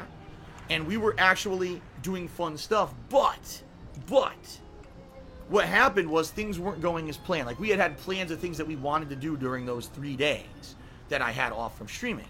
And sadly, they didn't all work out. And it's personal reasons. I'm not going to explain what it was. But there was basically some negative stuff going on. That, like, here's something we've been planning for like a month. Really looking forward to. Hoping for an amazing time together. And then, fuck me, something goes wrong. And now it's not as amazing as we wanted it to be. In fact, it was way less amazing than we actually wanted it to be. So here I am, waking up. So one things morning, didn't go his while way, and he we're on our decided to time make that off, salty feeling tweet. miserable because we're not having as good of a time as we really should have. And I'm having these terrible feelings again of maybe I don't deserve it. Maybe I don't deserve the time off. Maybe I don't deserve, you know what I mean? Maybe I don't deserve any success. Maybe I don't deserve the time off. Maybe I just deserve to be a slave for the rest of my life, to always be behind on finances and back taxes, and to have a horrible existence for the rest of my life. Maybe I just deserve it. And I'm feeling this depression in my head, And then someone tells me, G Phil, are you aware? I know that your big comeback from your time off is you're going to play State of Decay 2. Are you aware that there's like 4 people already playing it on Twitch, and one of them has 18,000 viewers and already made like $4,000 in 10 minutes from cheer subs and tips? And I hear that, and here it is. Boom, self-destruction. Let's do it. Go right to Twitter and make that tweet that I know is wrong. It's not how I feel. Let's do it. And that's exactly the kind of stuff that happens. That is how you feel. And it's not just me. This kind of shit happens to a lot of people who have depression, where you're in a moment of weakness and your depression takes over. It actually takes over. It makes you do shit that's out of character and normally you wouldn't want to do. And you know there's nothing good that's going to come of it, yet you do it anyway. And then you look at it afterward and you go, what the fuck did I do that for? Oh, fuck. Here we go again, right? And this is you only did it after you saw the negative responses. Many times in my life. I remember there was one time, all right, when something really bad happened to me. And I had a friend who was being very nice to me and had previously been real close to me or whatever. And I actually shut that friend off completely and never spoke to them again. And it had nothing, that friend did nothing wrong at all, John whatsoever, Rambo. but self-destruction. My body, my depression told me you don't deserve to have that friend anymore. And I stopped talking. No, this isn't anyone you guys know. Oh, it's John Rambo. No, nothing like that. But this was someone who for months was a really good friend to me. You know, may have even blossomed into something else. And I shut them completely off and I deleted their fucking name and number from my phone. And I never spoke to them ever again. By the way, this was back before even, this was a really long time ago. So it wasn't like, I would have texted him or whatever. I blocked them on Instant Messenger, because that was how all the kids talked back then. Or blocked her on Instant Messenger. And that was it. Never spoke to them again. And that was purposely because I wanted to hurt myself. You know? And the problem is, with people who have extreme depression, that's when you get to the point, it's not just mental, it becomes physical. And that's when you get people who do physical things to themselves, physical harm and stuff. Okay? And you know, sometimes it gets to the point where it hounds you and it actually haunts you so badly you just can't put up with it anymore. No, it's like, no matter what I do, no matter how much I fight and I strive, you know what I mean? I'm always gonna feel awful in the back of my head. I could end up being the most successful person on planet Earth, and my brain will never allow me to feel good about myself. And I think that, honestly, is a lot of the people who end up going to that extreme. That's what it is. They see no way out. It's the endless trap of no matter how much I succeed, no matter how well I do, I will always feel like shit.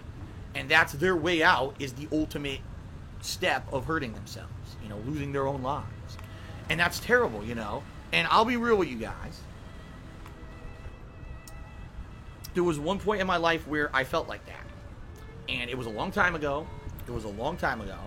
And it was a point in my life when I was single. It was before YouTube, by the way. And I was single, and I didn't like what I did for a living for my job. I was in a ton of financial debt, like I am now, only back then, it wasn't like I made a lot of money, so I didn't even see a way out of it, okay? My parents, at that point in my life, weren't really involved with the stuff that I was doing, and honestly, I felt they didn't really care about me, because they weren't involved or interested in me or my welfare or what I was doing with my life. And really, I didn't have anywhere to fall back on. There was a lot of negativity in my life at that time for personal reasons. And so I was at a point in my life where I didn't want to go on. I was like, I could care less if I live or die today or tomorrow or whatever. If tomorrow I were to walk into the middle of the street and a car splattered me all over the fucking place, I wouldn't give a shit. You know, and it's awful, because the truth of the matter is, when you have those feelings, all right, and this is logically how I basically kind of convinced myself out of that mindset, is even though you may feel awful about yourself, and even though you may not want to go on, there are other people out there who know you, who depend on you, who love you, and those are the people who really you need to surround yourself with in times when you feel that badly. You know, just imagine, you know, being gone for good, and what a hole that leaves for people who love you, and people who, you know, what did those people do? Wow, nice cheer. All right, to you, to deserve to have you ripped out of their lives. Now, I know that sounds incredibly selfish, because you're the one hurting, right? Right? But it's true that how selfish is it for you to take your own life, right? And then leave this gaping hole where you used to be, especially, again, if you're someone who people love you and depend on you, or just, your parents in particular, although I know a lot of people don't have good relationships with their parents, or friends or loved ones, right? And you're absolutely right. It's not about the other people. Someone just said that. It's not about the other people. It's not. But that's, at least for me, that was one of the ways that I helped to get myself out of the hole I was in, was that maybe, it's not just about me. That's the thing. It's not just about you. It's not just about them. It's about everything working together, And so, that's the other thing, too. People will blame people. So I heard that someone was depressed and committed suicide. What an awful person to do such a selfish thing. Oh, my God. Like, why on this planet do we have to always play the blame game? This is actually something unrelated, but why do we have to do this? When something goes wrong, there's always got to be a finger to point and someone who has to be responsible afterward. Maybe things are just fucked up sometimes. You ever think of that? Maybe things, though, this isn't a land of lollipops and fucking rainbows. You know what I mean? And this is a serious world where things get messed up. The blame game is his favorite game to play. And say, how do we get past the blame game and say, can we just fucking get past that and find a way to make the problem fixed? Instead of, we have to find the perpetrator or the person behind. It's not your fault if you feel depression, and it's certainly not your family member's fault or your loved one's fault if you feel depression, right? It's no one's fault. Fuck that. Instead, let's try to make people feel better so that they don't get to that fucking extreme. And you know what? Again, if it does happen and you see someone who's really negatively affected, it's not your fault. You could be the best friend, the best significant other, the best, relative to someone, and they could still feel awful about themselves, and there's nothing you can do about it. And you kind of, at one point, just have to say there's no one's fault. All you can do is be there for them and try to help them as much as you possibly can, and try to be as good of a friend, relative, significant other, whatever you can be, and not let it get to you if you can't reach out and break through and help that person, because, these mental disorders are fucked up. And, some people say, "Oh, just go on pills." That's not the solution either. Pills help. Don't get me wrong. Pills absolutely help, but they don't cure these kind of issues. They just help to mitigate and help to keep it under wraps. Like I said, like sometimes it's the guy in the shoulder, like I mentioned. So maybe that guy in the shoulder goes away for a couple days, but he's gonna come back. But at least he's gone for a couple days, right? So that's what I mean. So, it's a very complex issue. It is. The best takeaways I can give you when it comes to this is, number one, don't play the blame game. It's the worst thing you could possibly do. Number two, if you know someone affected by an issue like depression, don't ever tell them it's their fault. Don't try to tell them it's something else. That's fucked up, the most fucked up thing you could possibly do, and only immature, really fucked up people would do that. And you should be lucky in your life that you don't feel that, to know what it's really like, that you can now be on the an outsider, saying to them, haha, it's not what you say, it's just because you're weak or whatever, or, you're misdiagnosing. You should be happy that you don't have to be in that situation, because you know how horrible you're making that person feel, all right? Number three, if you are an outsider to the situation, you're trying to help someone, you can do whatever you can, but understand you may not be able, because it's not something that can definitively be fixed, at least from my experience. It's always going to be there, and, it's tough. It really is tough, because, self-destructiveness really sucks, and it could hurt yourself, you could hurt others, and I know personally, because I've hurt myself and I have hurt others, definitively, by my actions, and again, I take responsibility. It was me that does the fucked up name stuff. Drop, yep. So I'm the one responsible, but it's fueled by this destructive nature in the back of my head telling me to fuck everything up for myself, It sucks.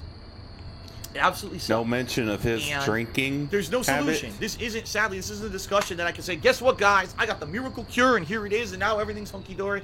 There's not. I've toughed through it my whole life, and I'll be real with you guys. The shit that I've been through over the years, when I got people who say such nasty shit about me constantly, it's all false, even though it might be based on a snippet of truth.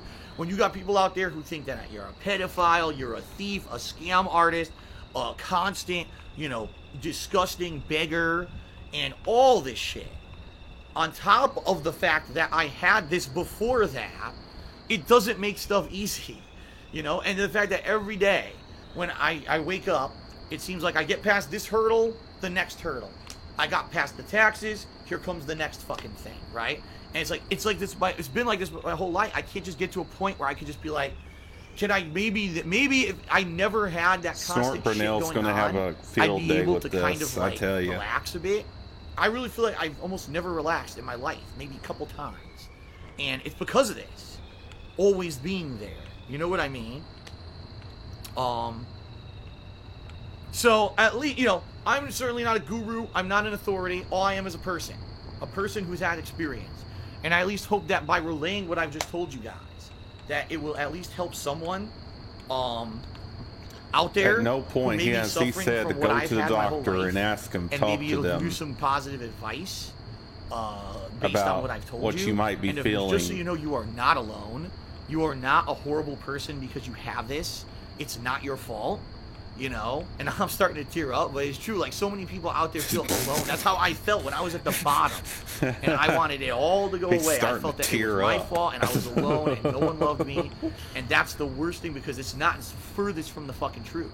But there's people out there who feel like this. I mean, I can't imagine people, like I said, high-profile celebrities who are at the top, and they're rich, and they have all the support, and they can't shake the fucking feeling, right? And then, you know, it's awful. And I really empathize, because I'm there with you. You know, it's not something that it's easy Phil to is talk about. It's incapable something of people are empathy. embarrassed to talk about this kind of stuff publicly because they think I'm a weak person because I have it. That's not the truth either.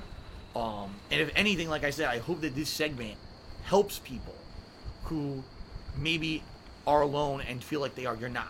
All right, and know that there's always people out there who care about you, and you will leave a gap if you were ever to leave this earth. You know, people will miss you. And even if you don't see it every day, and even if you're treated like shit every fucking day, right? There's a reason for you to exist, okay? Alright, guys. I guess I'm going to try for some shout-outs, although I did see some people were being incredibly disrespectful, which I knew was going to happen. What can you do about it, right? Let's see what people had to say about this, and then we'll end the show. Let's see here. Let's see. Neo Perpetual T-Man 94 cheered, and he said, "Thanks, Phil, for talking about this. There's such ignorance about the topic. I have a lot of friends who have depression and anxiety, and I have issues in the past with this, but I overcame them. Some still struggle, and they're not able to overcome it." And that's true. You know, some people, that you can find a way out of it. You know, at least me, I found a way to mitigate it, to deal with it when it happens. But I still do stupid shit. I still do stupid. He wanted to hurt destructive himself stuff. while fapping. And you know, again, you shouldn't feel bad, and you shouldn't blame yourself, and you shouldn't have this ball of negativity He because just of it. tried to rip it off.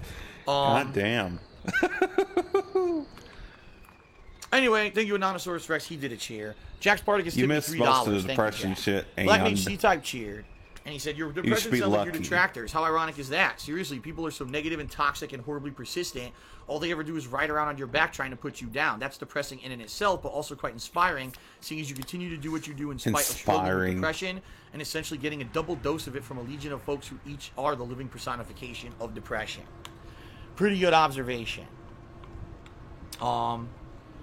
Neo Perpetual T-Man cheered again. He said, "Maybe part of the reason so many people actually try to hurt me is because they're feeling the same way about themselves. They see me being the successful guy, maybe, and they feel bad about themselves, so then they have to attack come the guy." on. Maybe. Now, okay. Bulletproof did a 100-bit cheer. He says, "You know, I find it sad that celebrities would take themselves from their kids. They have to live with that forever." You know what? You're right. That is very sad. It's a horrible situation because... Yeah, celebrities, trust me not when I regular say this, people. when someone feels that bad, okay, they're not doing it to hurt others. If they're to the point, I'm going to hurt myself physically. They're not doing it because they want to hurt others, but they're so much in turmoil and pain in their own head. They feel like the only way they can make it stop is to just end it completely. Okay, no amount of talking, no amount of drugs, nothing is going to solve that besides ending it all. And so to them, you know, yeah, and they may even know, man, you know, my kids are going to be affected by this and everything. But to them, there's nothing else they can do. They feel like that's their one desperate escape. And that's awful, you know. It is. It's the absolute bottom. I've been there. I've been to the absolute... I feel that's probably the worst you can feel. Outside of being physically beaten to death and being tortured, that's probably mentally the worst state you can be in, to the point where that's it. I gotta end it, right? And there's nothing logical about it. When you get to that point, there's no logical thought behind anything anymore. It's just feeling. It's pure emotion. I need to end the pain. Anonysaurus cheered again. He said, I hope the best for you, man. You deserve to be happy. Thank you, Anonysaurus. Brown is back cheered. He said, thank you for talking about this, Phil. As someone who has done stupid things in stream chat, I hope I can be a positive member of the community. Stupid things like questioning Phil. The devil versus the angel on your shoulder. Yeah, the problem is I don't have an angel. I don't get an angel over here. I get just the devil right here. Anonysaurus cheered. He said, mad respect, man. It's sick that people want to tear you down, but you persevered. Thank you. Zach 056 did a cheer. He says, always good to talk about this stuff. Pot really helped me. All the best, Phil. You know, and some people actually tell me that, too. Not only just, there are medications, pills and stuff you could take, but some people say stuff like marijuana and stuff. You know what I mean? Some people it helps. Wolfie Plays tipped me $5. Says, still fairly new around here. Gotta say, though, after listening to that, you've earned my utmost respect. Fair play. Thank you, Wolf. If anything, like I said, the purpose of this segment was to try to help people. Because I didn't have, in my life, I never had someone step up to me and say, I understand, I get it, because I have it too, and here's what you can do, or I feel you, you're not alone. I never had that. I never had a single person tell me that. So for me, it was a lot of introspection and a lot of trying to get around it myself, and it was real tough, let me tell you. Wow. Aaron PC did a 100-bit cheer. Real tough. At the beginning of this year, I suffered extreme anxiety and panic attacks every day. This is something I couldn't control. I'm just now getting back on my feet, and luckily with a good support system and wonderful girlfriend, I feel like myself again. Haven't taken a Xanax in a month. I know where you're coming from, and I support Xanax. you. That is great news, and thanks for sharing that, Aaron. And Austin Mink just cheered and said, "Cat is your angel." She is. I mean, real talk. Not gonna make me tear up again. Having her in my life makes my life a hell of a lot better. It does, because I was at a low point last year. If things didn't turn around, I don't know what would have happened. It was coming back. Real talk. It was coming back bad. It was coming back really bad for me with the negative stuff that happened to me last year. And she has been my saving grace, where she keeps me focused. She keeps me on the path of positivity. When something negative, again, pops up and happens and says it's going to fuck you over, she says, no, don't let that overtake your mind. You have to focus on the positive. You have to focus on being here with me. You have to focus on being here on the positivity when you get to stream and you have fun on stream and stuff. And having that positivity and having that support means the world, and it changes things. It does. And it doesn't have to be a significant other. Like I said, it could be a friend, it could be a relative, it could be a family member. Have a girlfriend cures your depression. Be the person to pull you out. That's what you really need. All right, guys. I think that's enough for me. You don't want to see me, crying like a fucking baby here. Yeah, exactly, Asian entrepreneur. Who's cutting onions? Did someone just start cutting onions in my house? I think someone's cutting onions downstairs. Crocodile tears. All right. Final cheers from a couple people here. Neo Perpetual Man says, maybe others feel that they only have a devil on their shoulder and forget the fact that they are their own angel. That got very deep. Gibby Pats, excuse me. Sorry, I'm tearing up. I can't even read. He cheered and said, you always have our support, DSP. Thank you very much, Gibby. And a big bumbling black man cheered. He says, you got a good woman, Phil. Don't lose her. I don't intend to. All right, guys. Thank you very much. It's been a great podcast. What a bunch of crazy... bullshit. What a bunch of crazy... I'm tearing up. We talked about today, a wide variety of topics. I hope you enjoyed. I told you it was going to be our longest podcast ever. I've been broadcasting since 10:15 a.m. It's now 4 p.m. and I'm ending the podcast. So thank you guys very much for watching. Whether you watched on demand on YouTube on the King of Hate Vlogs, whether you watched live on stream today on Twitch, no matter how it is that you did watch, thank you very much. And I hope that no matter what segment you watched, I hope you got something out of the show. All right, and Mark McCauley did a final cheer. He said, bye, Phil. God bless you. Thanks for watching, everyone. I'll see you next time, whenever the next podcast may be. And that's it for Hate Live. This is Darkside Phil signing off. I hope you enjoyed the show, and I'll see you next time. Peace out, everybody. Later.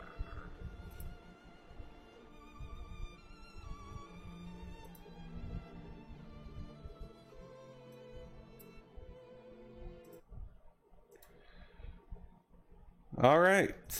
All right, guys. I ended the show for YouTube, But I just have another shout out to do. Yusuke just cheered.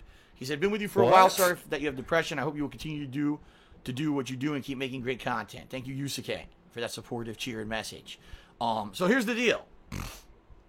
Right now, I'm going to upload this podcast to the King of Hate Vlogs. I'm taking a break for dinner. I'll be back between 6:15 6:30 p.m. tonight for Street Fighter. I'll be playing some Super Turbo. And I'll see you then. All right, guys? So that's it. See you tonight for Super Turbo. Thanks, by the way, very much. You guys were very, very supportive during this stream. Thanks to those who took it seriously and weren't here to just be negative jerks. And I'll see you tonight. All right, guys? All right, peace out. Have a good night. See you later.